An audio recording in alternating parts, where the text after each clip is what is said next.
Wait ചെയ്യണോ ഇനി?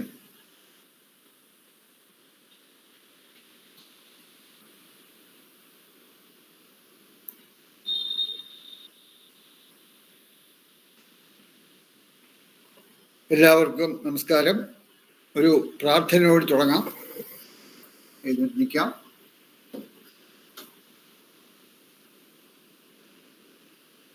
ഓം ഗുരുബ്രഹ്മ ഗുരുർവിഷ്ണു ഗുരുർദേവോ മഹേശ്വരഃ ഗുരു സാക്ഷാത് പരബ്രഹ്മ തസ്മൈ ശ്രീ ഗുരവേ നമഃ.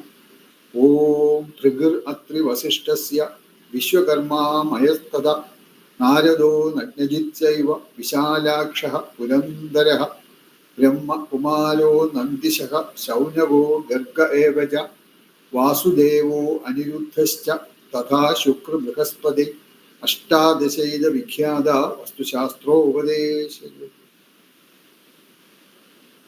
ഇരിക്കാം.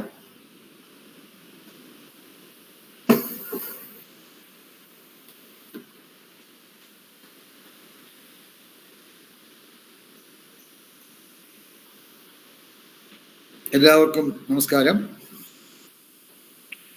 നമസ്കാരം സാറേ. നമസ്കാരം. നമ്മളിന്ന് നമസ്കാരം ഈ വാസ്തു ജ്യോതിഷ ഭാരതീയ വാസ്തു ജ്യോതിഷ പഠനശാല നടത്തുന്ന ഈ വാസ്തുശാസ്ത്ര കോഴ്സിൽ ഈ പുതിയ ബാച്ചിൻ്റെ രണ്ടാമത്തെ സെഷനാണ് ഇന്ന് നടക്കുന്നത്. കഴിഞ്ഞ സെഷനിൽ ജസ്റ്റ് അതിൻ്റെ ഒരു ഇൻട്രഡക്ഷൻ ആയിരുന്നു മെയിനായിട്ട്. ജസ്റ്റ് തുടങ്ങി സിലബസ് അനുസരിച്ച് ജസ്റ്റ് നമ്മളൊന്ന് തുടങ്ങി വെച്ചു കഴിഞ്ഞ ക്ലാസ്സിൽ.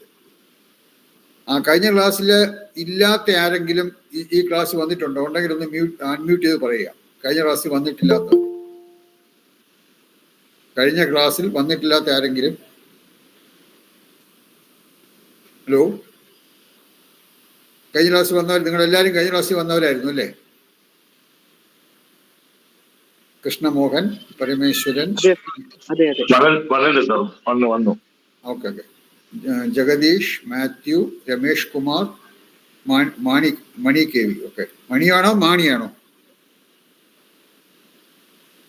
ഹലോ, മണി കെ വി എന്നാണോ മാണി കെ വി എന്നാണോ? ഓക്കെ. അപ്പം കഴിഞ്ഞ ക്ലാസ്സിൽ വന്നവർ തന്നെയാണ് ഈ ക്ലാസ്സിൽ വന്നിരിക്കുന്നത്. നമ്മൾ കഴിഞ്ഞ ക്ലാസ്സിൽ നമ്മൾ സിലബസ് അനുസരിച്ചുള്ള ക്ലാസ് തുടങ്ങി വെച്ചു. വാസ്തു മുഹൂർത്തം എന്താണ്, അതാണ് നമ്മൾ ആദ്യം ശുഭനിമിത്തങ്ങളും അശുഭനിമിത്തങ്ങളെയും പറ്റി ക്ലാസ്സിൽ പറഞ്ഞു. അതിനുശേഷം വാസ്തു മുഹൂർത്തം എന്താണ്, വാസ്തു മുഹൂർത്തം, ഈ വാസ്തു പുരുഷൻ നിദ്ര വിടുന്നതിനെ പറ്റിയൊക്കെ നമ്മൾ അതിനെപ്പറ്റിയുള്ള അതിൻ്റെ ടേബിള് അതെല്ലാം നമ്മൾ ക്ലാസ്സിൽ കാണിച്ചു. അപ്പോൾ അതനുസരിച്ച് ആ ടേബിൾ അനുസരിച്ച് നമ്മളത് പിന്നെ ആ ടേബിൾ നോട്ട് ചെയ്യണമെന്നുണ്ടെങ്കിൽ നിങ്ങൾക്ക് നോട്ട് ചെയ്യാം. ഞാനൊന്ന് തരാൻ പ്രസൻറ്റ് ചെയ്യാം.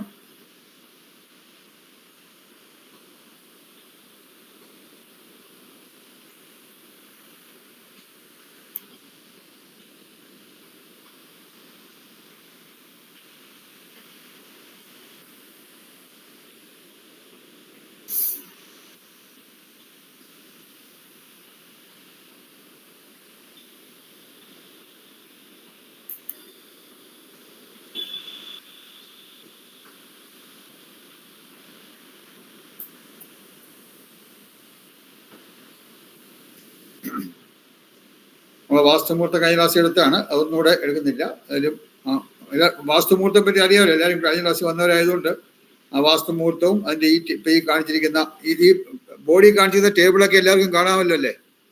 ആർക്കെങ്കിലും കാണാൻ പറ്റുന്നില്ലെങ്കിൽ പറയാം. സ്ക്രീനിലുള്ള ടേബിൾ വാസ്തുമുഹൂർത്തം എന്ന ഹെഡിങ്ങിൽ താഴോട്ട് ടേബിൾ കാണിച്ചിട്ടുണ്ട്. എല്ലാവർക്കും കാണാമല്ലോ. അത് കാണാൻ ആർക്കെങ്കിലും പറ്റുന്നില്ലെങ്കിൽ പറയാം. കാണാം സാർ, കാണാം. ഓക്കെ.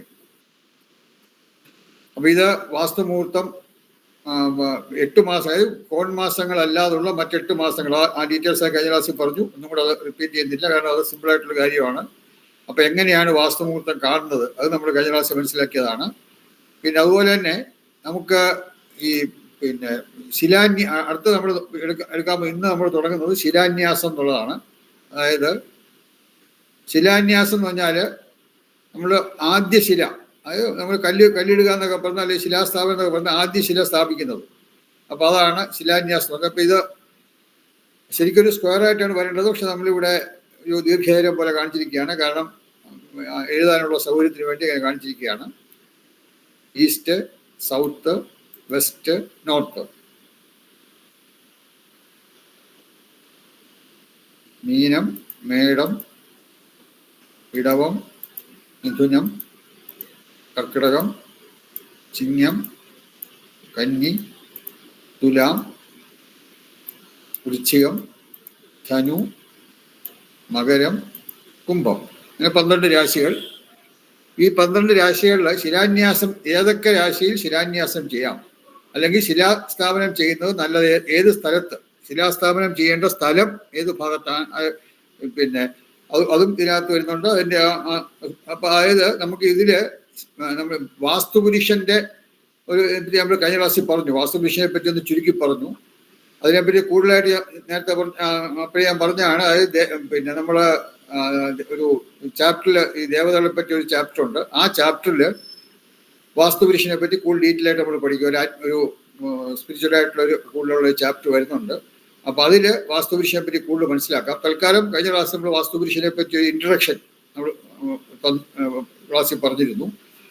ഇവിടെ വാസ്തുപുരുഷനല്ല, കാലപുരുഷൻ എന്ന് പറഞ്ഞ വേറൊരു, ആ കാലപുരുഷനാണ് ഇവിടെ ഈ ശിലാന്യാസത്തിൽ വരുന്നത്. ഈ കാലപുരുഷന് ഈ 12 രാശികളിലായിട്ട് ഇങ്ങനെ ശയിക്കുന്നു. അപ്പൊ അതില് ആന്റി ക്ലോക്ക് വൈസ് ഡയറക്ഷനിലാണ്. ഉദാഹരണത്തിന് ഇവിടെ നോക്കുക, മീനൻ രാശിയിൽ പാദങ്ങളാണ്. മീനൻ രാശി പാദം, അത് കഴിഞ്ഞ് കുംഭൻ രാശി വരുമ്പോൾ ആന്റി ക്ലോക്ക് വൈസ് ഡയറക്ഷൻ, അപ്രദക്ഷിണ ദിശ. കുംഭൻ രാശി വരുമ്പോഴത്തേക്ക് കണങ്കാൽ, അത് മുട്ടിന് താഴെയുള്ള ഭാഗം. അപ്പം അത് കഴിഞ്ഞ് മകരൻ രാശി വരുമ്പോഴത്തേക്ക് മുട്ട്, കാൽമുട്ട്. ധനുരാശിയിൽ വരുമ്പോഴേ തുട, കാലിന് തുടയായി. മേടം രാശി വൃശ്ചികൻ രാശി വരുമ്പോൾ ഗുഹ്യ ഭാഗം. തുലാൻ രാശി വരുമ്പോൾ വസ്തുപ്രദേശം, അതിന് തൊട്ടുമുകളായിട്ട്. അത് കഴിഞ്ഞാൽ കന്നി വരുമ്പോഴത്തേക്ക് അരക്കെട്ട്. ചിങ്ങൻ രാശിയിൽ അരക്കെട്ടിന് മുകളിലുള്ള വയറ്. അത് കഴിഞ്ഞിട്ട് കർക്കിടക രാശിയിൽ ഹൃദയം, നെഞ്ച്, ആ ഭാഗം. മിഥുനം രാശി വരുമ്പോൾ ബാഹുക്കൾ, അതായത് കൈകൾ. ഇടവൻ രാശി വരുമ്പോൾ മുഖം. മേടൻ രാശി വരുമ്പോൾ ശിരസ്. അപ്പൊ ഇങ്ങനെ ഒരു വളഞ്ഞിങ്ങനെ കിടക്കുന്നതായിട്ടാണ്. പാദം മീനൻ രാശി മുതൽ ഇങ്ങനെ വളഞ്ഞു വന്ന് ആന്റി ക്ലോക്ക് വൈസ് ഡയറക്ഷൻ അല്ലെങ്കിൽ അപ്രദക്ഷിണ ദിശയിൽ മേടൻ രാശിയിൽ ശിരസ് വരത്തക്കൊണ്ട് ഇങ്ങനെ ശയിക്കുന്നതായിട്ടാണ് പിന്നെ കാലപുരുഷ സങ്കല്പം. കാലപുരുഷനും ഇതാണ്. ഈ കാലപുരുഷ സങ്കല്പത്തില് കാലപുരുഷന്റെ ഈ ഭാഗങ്ങളിലുള്ള ഏത് ഭാഗത്താണ്, അതായത് കന്നി രാശിയിൽ വരുന്ന അരക്കെട്ട്, കന്നി രാശിയിൽ വരുന്ന അരക്കെട്ട് നമുക്ക് പിന്നെ ഈ ശിലാസ്ഥാപനത്തിന് നല്ലതാണെന്ന് വാസ്തുശാസ്ത്രം പറയുന്നുണ്ട്.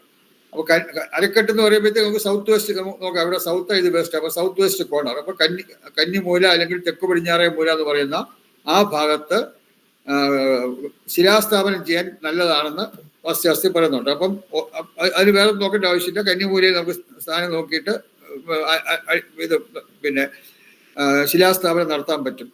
അതുപോലെ തന്നെ വേറൊരു ഇതുണ്ട്. അതായത് ഉദയരാശിയുടെ 10ാം രാശി, ഉദയരാശിയുടെ 10ാം രാശിയിലും ശിലാസ്ഥാപനം നടത്താമെന്ന് വാസ്തുശാസ്ത്രം പറയുന്നുണ്ട്. ഈ ഉദയരാശിയുടെ 10ാം രാശി എന്ന് പറഞ്ഞു കഴിഞ്ഞാൽ, സപ്പോസ് നമ്മൾ ചിങ്ങമാസത്തിലാണ് കല്ലിടാൻ ഉദ്ദേശിക്കുന്നിരിക്കട്ടെ, കല്ലിടുന്ന ചടങ്ങ് ചിങ്ങമാസത്തിലാണെങ്കിൽ ചിങ്ങമാസം ഉദയരാശിയായിട്ട് എടുത്തിട്ട് നമ്മൾ അവിടുന്ന് ക്ലോക്ക് വൈസ് ഡയറക്ഷനിൽ എണ്ണണം. എണ്ണുമ്പോൾ 10ാമത് ഏത് രാശി വരും നോക്കണം. ഇപ്പൊ നോക്കുക, ചിങ്ങം, 2 കന്നി, 3 തുലാം, 4 വൃശ്ചികം, 5 ധനു, 6 മകരം, 7 കുംഭം, 8 മീനം, 9 മേടം, 10 ഇടവം. അപ്പം ചിങ്ങൻ രാശിയുടെ 10ാം രാശി കഴിഞ്ഞാൽ ഇടവൻ രാശി വരും. അപ്പൊ ഇടവൻ രാശിയിൽ ആണ് ശിലാസ്ഥാപനം നടത്താൻ ഏറ്റവും നല്ല സ്ഥലമായിട്ട്. ഈ ഉദയരാശിയുടെ 10ാം രാശി എന്ന് പറയുന്ന ആ ഇതനുസരിച്ച് ഇടവൻ രാശിയിലാകാം.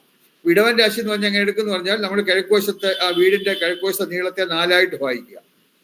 വീടിന്റെ കിഴക്കുവശത്തെ മൊത്തം നീളത്തെ 4ആയിട്ട് ഭാഗിച്ചിട്ട് ക്ലോക്ക് വൈസ് ഡയറക്ഷനിൽ വടക്കുന്ന തെക്കോട്ട് 3ാമത്തെ ഭാഗത്ത് 4ആയിട്ട് ഭാഗിച്ചിട്ട് 3ാമത്തെ ഭാഗത്തിന്റെ ഏതാണ്ട് മധ്യഭാഗത്തായിട്ട് നമുക്ക് ശിലാസ്ഥാപനം അല്ലെങ്കിൽ കല്ലിടാം. ഇത് സാധാരണ ജ്യോതിഷികളും ഒക്കെ പറയുന്ന ഒന്നാണ് ഈ ഉദയരാശിയുടെ 10ാം രാശി. പക്ഷെ ജനറലായിട്ട് പറയുകയാണെങ്കിൽ കന്നി രാശി വരുന്ന അരക്കെട്ട് വരുന്ന ഭാഗത്തും ശിലാസ്ഥാപനം നടത്താൻ നല്ലതാണ്. അപ്പോൾ ഈ 2 സ്ഥലങ്ങളാണ് പ്രധാനമായിട്ട് നല്ലതായിട്ടുള്ള. ഒന്ന് കന്നി രാശി അല്ലെങ്കിൽ അരക്കെട്ട് വരുന്നത്, അല്ലെങ്കിൽ ഉദയരാശിയുടെ 10 ഉദയരാശി ചിങ്ങമാസമാണെങ്കിൽ ഇടവമാസത്തിൽ നമുക്ക് കല്ലിടാം. ഇടവൻ രാശിയിൽ ചിങ്ങൻ രാശിയാണ് ഇടവൻ രാശിയിൽ കല്ലിടാം. അപ്പൊ ഇതാണ് ഈ ശിലാന്യാസത്തെ പറ്റി മനസ്സിലാക്കാനുള്ളത്. ശിലാന്യാസത്തെ പറ്റി മനസ്സിലായെന്ന് വിചാരിക്കുന്നു. ഇത് സംശയം ഉണ്ടെങ്കിൽ ചോദിക്കുക. ശിലാന്യാസമായിട്ട് ബന്ധപ്പെട്ട എന്തെങ്കിലും സംശയം ഉണ്ടെങ്കിൽ ചോദിക്കുക. ഓക്കെ, സംശയമൊന്നുമില്ല. അപ്പൊ നമ്മൾ അടുത്തതിലോട്ട് കിടക്കുകയാണ്. ഇത് ഈ പടം വേണേൽ വരച്ചോളൂ. പടം വരച്ച് കഴിയുമ്പോൾ ഒന്ന് പറയുക.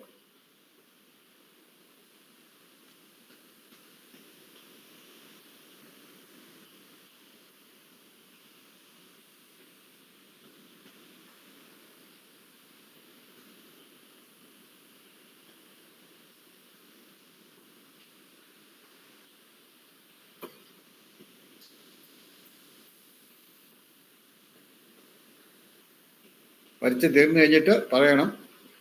ആര് തീർന്ന ആദ്യം തീർന്നു വെച്ചാൽ പറയുക.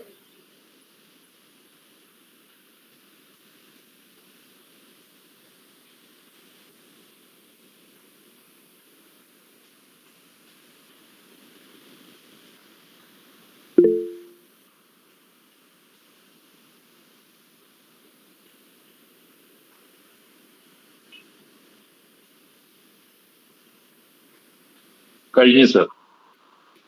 തീരാത്ത വരച്ചു കഴിയാത്ത ആരും ഉണ്ടോ? വരച്ചു കഴിയാത്ത ആരെങ്കിലും ഉണ്ടോ? ഉണ്ടെങ്കിൽ പറയാം, അൺമ്യൂട്ട് ചെയ്ത് പറയാം. ഓക്കെ, അപ്പം ഇതാണ് ശിലാന്യാസം. ഇത് ക്ലിയർ ആയി കാണുമെന്ന് വിചാരിക്കുന്നു. അത് ഉദയരാശിയുടെ 10-ാം രാശി ഞാൻ പറഞ്ഞതാണ്. അതായത് ഏത് മാസമാണോ കല്ലിടുന്നത് അതിൽ നമ്മൾ അത് ഒന്നാം എണ്ണിയിട്ട് നമ്മൾ 10ാമത്തെ രാശി വരുന്ന സ്ഥലത്ത് അവിടെയും കല്ലിടാം.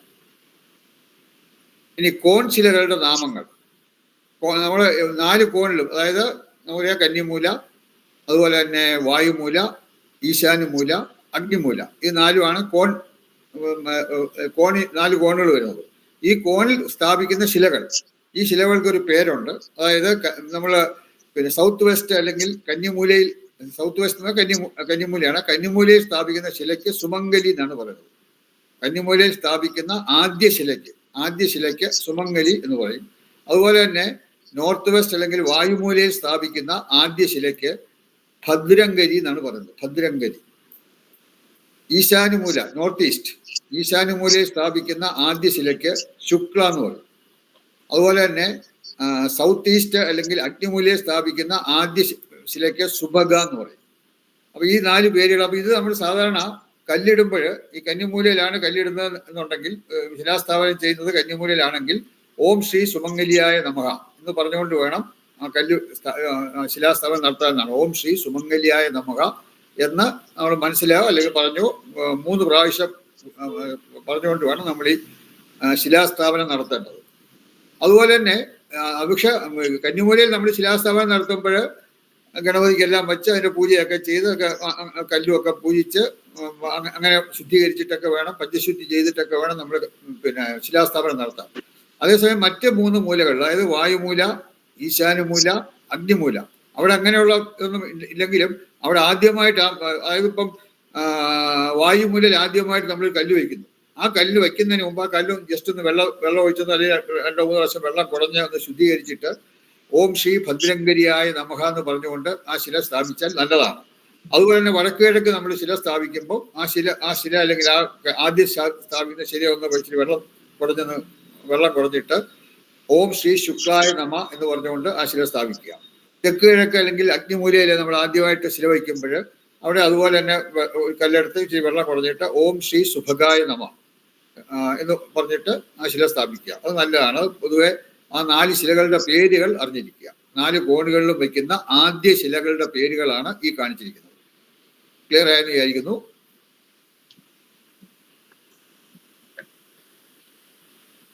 അപ്പൊ ഇതിന് നമ്മൾ ഈ ഫസ്റ്റ് ചാപ്റ്റർ, അതായത് വാസ്തു നിമിത്തങ്ങളും മുഹൂർത്തങ്ങളും എന്നാണ് ഫസ്റ്റ് ചാപ്റ്റർ പേര്. അതിന്റെ നിമിത്തത്തെ പറ്റി നമ്മൾ കഴിഞ്ഞ ക്ലാസ്സിൽ വിശദമായിട്ട് പറഞ്ഞു. മുഹൂർത്തങ്ങൾ കഴിഞ്ഞ ക്ലാസ്സിൽ ഞാൻ പറഞ്ഞാണ്. മുഹൂർത്തങ്ങൾ എന്ന് പറഞ്ഞാൽ ശരിക്ക് വാസ്തുശാസ്ത്രത്തിൽ വരുന്ന ഒരു ഇതല്ല, ശരിക്കും അത് ജ്യോതിഷത്തിൽ വരുന്നതാണ്. ഈ മുഹൂർത്തം കാണുന്നതൊക്കെ ശരിക്കും ജ്യോതിഷത്തിൽ വരുന്നതാണ്. അപ്പൊ അതുകൊണ്ട് ഇതിൽ കുറെ മുഹൂർത്തങ്ങൾ കൊടുത്തിട്ടുണ്ട്. ചില നക്ഷത്രങ്ങൾ നല്ലതാണ്. ഇപ്പൊ ഉദാഹരണത്തിന് നമുക്ക് ഇവിടെ നോക്കാം. ഒരു സെക്കൻഡ്.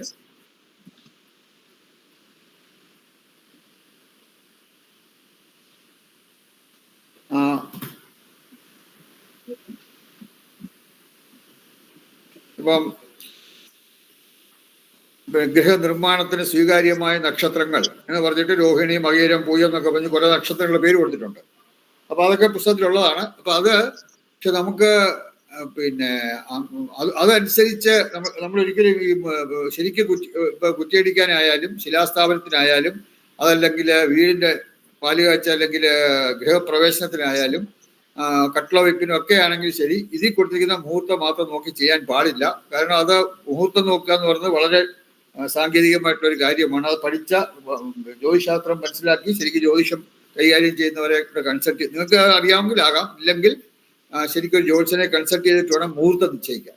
അപ്പോൾ അതുകൊണ്ട് ഇതിനകത്ത് കാണുന്ന മുഹൂർത്തങ്ങൾ കുറെ നക്ഷത്രങ്ങൾ, വാരങ്ങൾ, അതുപോലെ തന്നെ മാസങ്ങൾ. ചില മാസങ്ങൾ നല്ലതാണ്, ചില മാസങ്ങൾ മോശമാണ്. പൊതുവെ കർക്കിടകം മോശമാണെന്ന് നമുക്കറിയാം, കന്നിമാസം മോശമാണ്. അപ്പൊ അങ്ങനെയുള്ളതൊക്കെ ഇതിനകത്ത് കൊടുത്തിട്ടുണ്ട്. പക്ഷെ അത് മാത്രം വെച്ചുകൊണ്ട് നമ്മൾ ഒരിക്കലും സമയം മുഹൂർത്തം കുറിക്കാൻ പാടില്ല. ശരിക്കും നമ്മൾ മുഹൂർത്തം കുറിക്കുന്നെങ്കിൽ അത് അറിയാവുന്ന ജ്യോതിഷ പണ്ഡിതനെ കൺസൾട്ട് ചെയ്തിട്ട് വേണം മുഹൂർത്തം കുറിക്കാൻ. അപ്പൊ അങ്ങനെ ചെയ്യാവൂ. അല്ലാതെ ഇതിൽ കാണിച്ചിരിക്കുന്ന നല്ല ആഴ്ചകൾ, നല്ല വാരങ്ങള്, അതുപോലെ തന്നെ നക്ഷത്രങ്ങള്, മാസങ്ങൾ എന്നൊക്കെ കൊടുത്തിട്ടുണ്ട്. അത് മാത്രം നോക്കി ഒരിക്കലും മുഹൂർത്തം കുറിക്കാതിരിക്കുക. ഏതായാലും ഒരു കാര്യം ചെയ്യുമ്പോൾ അതില് നമ്മൾ ശരിക്കും മനസ്സിലാക്കിയിട്ട് വേണം ചെയ്യാം. ഇപ്പം നമ്മൾ മുഹൂർത്തത്തെ പറ്റി ഒരു പുസ്തകത്തെ കുറിച്ച് വായിച്ചതുകൊണ്ട് മാത്രം മുഹൂർത്തം എന്താണെന്ന് മനസ്സിലാക്കാൻ സാധിക്കില്ല. അതിൻ്റെതായ വിശദമായി പഠിച്ചതിന് ശേഷം മാത്രമേ മുഹൂർത്തം നോക്കാവൂ. അപ്പൊ അത് നിങ്ങൾ പഠിച്ചിട്ടുണ്ട്, നിങ്ങൾക്ക് അതിനുള്ള പിന്നെ ആ അറിവ് നിങ്ങൾക്ക് ഉണ്ടെന്നുണ്ടെങ്കിൽ നോക്കാം, അല്ലെന്നുണ്ടെങ്കിൽ മുഹൂർത്തം നോക്കാൻ അറിയാവുന്നവരുടെ സഹായം. അപ്പം നമ്മളിപ്പോ ഒരു ക്ലയന്റിന് വേണ്ടിയാണ് നമ്മൾ ഇപ്പൊ മുഹൂർത്തം നോക്കണത്. അപ്പൊ അവരോട് പറയുക അതൊരു പിന്നെ ജ്യോതിഷ വിദഗ്ധനെ കൺസൾട്ട് ചെയ്തിട്ട് അല്ലെങ്കിൽ ജ്യോതിഷയെ കൺസൾട്ട് ചെയ്തിട്ട് സമയം കുറിച്ചോണ്ട് വരിക, ആ സമയം ചെയ്യാന്ന് പറയുക. ഒരിക്കലും ഈ ജ്യോതിഷത്തിന്റെ ഇതിൽ വരുന്ന ഈ മുഹൂർത്തം കാണുന്നത് വാസ്തു പഠിച്ചുകൊണ്ട് നമ്മൾ ചെയ്യരുത്. അല്ലെങ്കിൽ ജ്യോതിഷവും പഠിച്ചതിന് ശേഷം അതിനുള്ള അറിവുണ്ടെങ്കിൽ മാത്രം ചെയ്യുക. അപ്പൊ അത് സംശയമില്ലാന്ന് വിചാരിക്കുന്നു. അപ്പൊ കോൺസിലയുടെ നാമങ്ങളെ പറ്റി ഞാൻ പറഞ്ഞു.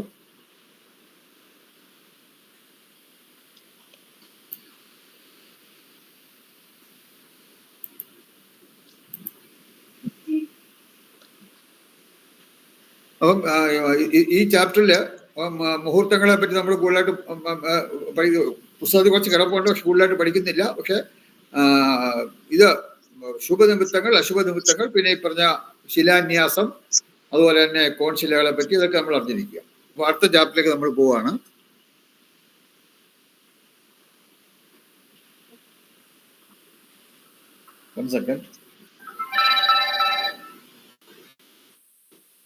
കൃഷ്ണ സാറയുടെ ഒരു ക്ലാസ് എടുത്തോണ്ടിരിക്കുന്നത്. എന്താ പറയാനുണ്ടോ അത്യാവശ്യം? കഴിഞ്ഞു അത് കഴിഞ്ഞു. ശരി, ഓക്കെ.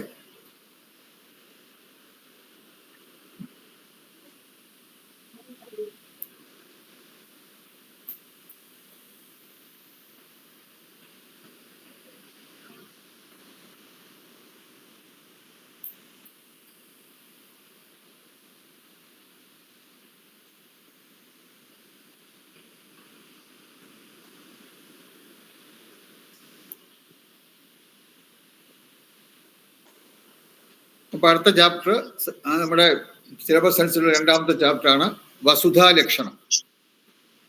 വസുധാ ലക്ഷണം എന്ന് പറയുന്നത് ഭൂമിയുമായി ബന്ധപ്പെട്ട കാര്യങ്ങളാണ്. നമ്മളെ വീട്ടിലൊക്കെ ഭൂമിയെ പറ്റി മനസ്സിലാക്കി അല്ലെങ്കിൽ ഒരു വീട് വെക്കണം എന്നുണ്ടെങ്കിൽ അതിനുള്ള ഭൂമി ആവശ്യമാണ്, സ്ഥലം ആവശ്യമാണ്, അല്ലെങ്കിൽ വസ്തു ആവശ്യമാണ്. അപ്പോൾ ആ വസ്തുവുമായി അല്ലെങ്കിൽ ഭൂമിയുമായി ബന്ധപ്പെട്ട കാര്യങ്ങളാണ് നമ്മൾ ഈ ചാപ്റ്ററിൽ പഠിക്കുന്നത്, വസുധാ ലക്ഷണം. അതിലാദ്യമായിട്ട് നമ്മൾ മനസ്സിലാക്കാനുള്ളത് ഉത്തമ ഭൂമി ലക്ഷണം. ഒരു ഉത്തമമായ ഭൂമിക്ക് എന്തൊക്കെയാണ് അതിന്റെ ലക്ഷണങ്ങൾ? വാസ്തുശാസ്ത്രത്തിലെ 9 കാര്യങ്ങളാണ് ഉത്തമ ഭൂമി ലക്ഷണങ്ങളായിട്ട് പറയുന്നത്. ആ 9 കാര്യങ്ങൾ ഏതാണ് നമുക്ക് നോക്കാം. അത് കഴിഞ്ഞിട്ട് നമുക്ക് അതുപോലെ അധമ ഭൂമി ലക്ഷണവും പറയുന്നുണ്ട്. ഉത്തമ ഭൂമി ലക്ഷണത്തിൽ ആദ്യത്തെ ഒന്നാമത് പറയുന്നത് മനുഷ്യർക്കും പശുക്കൾക്കും സന്തോഷകരമായിട്ടുള്ളത്.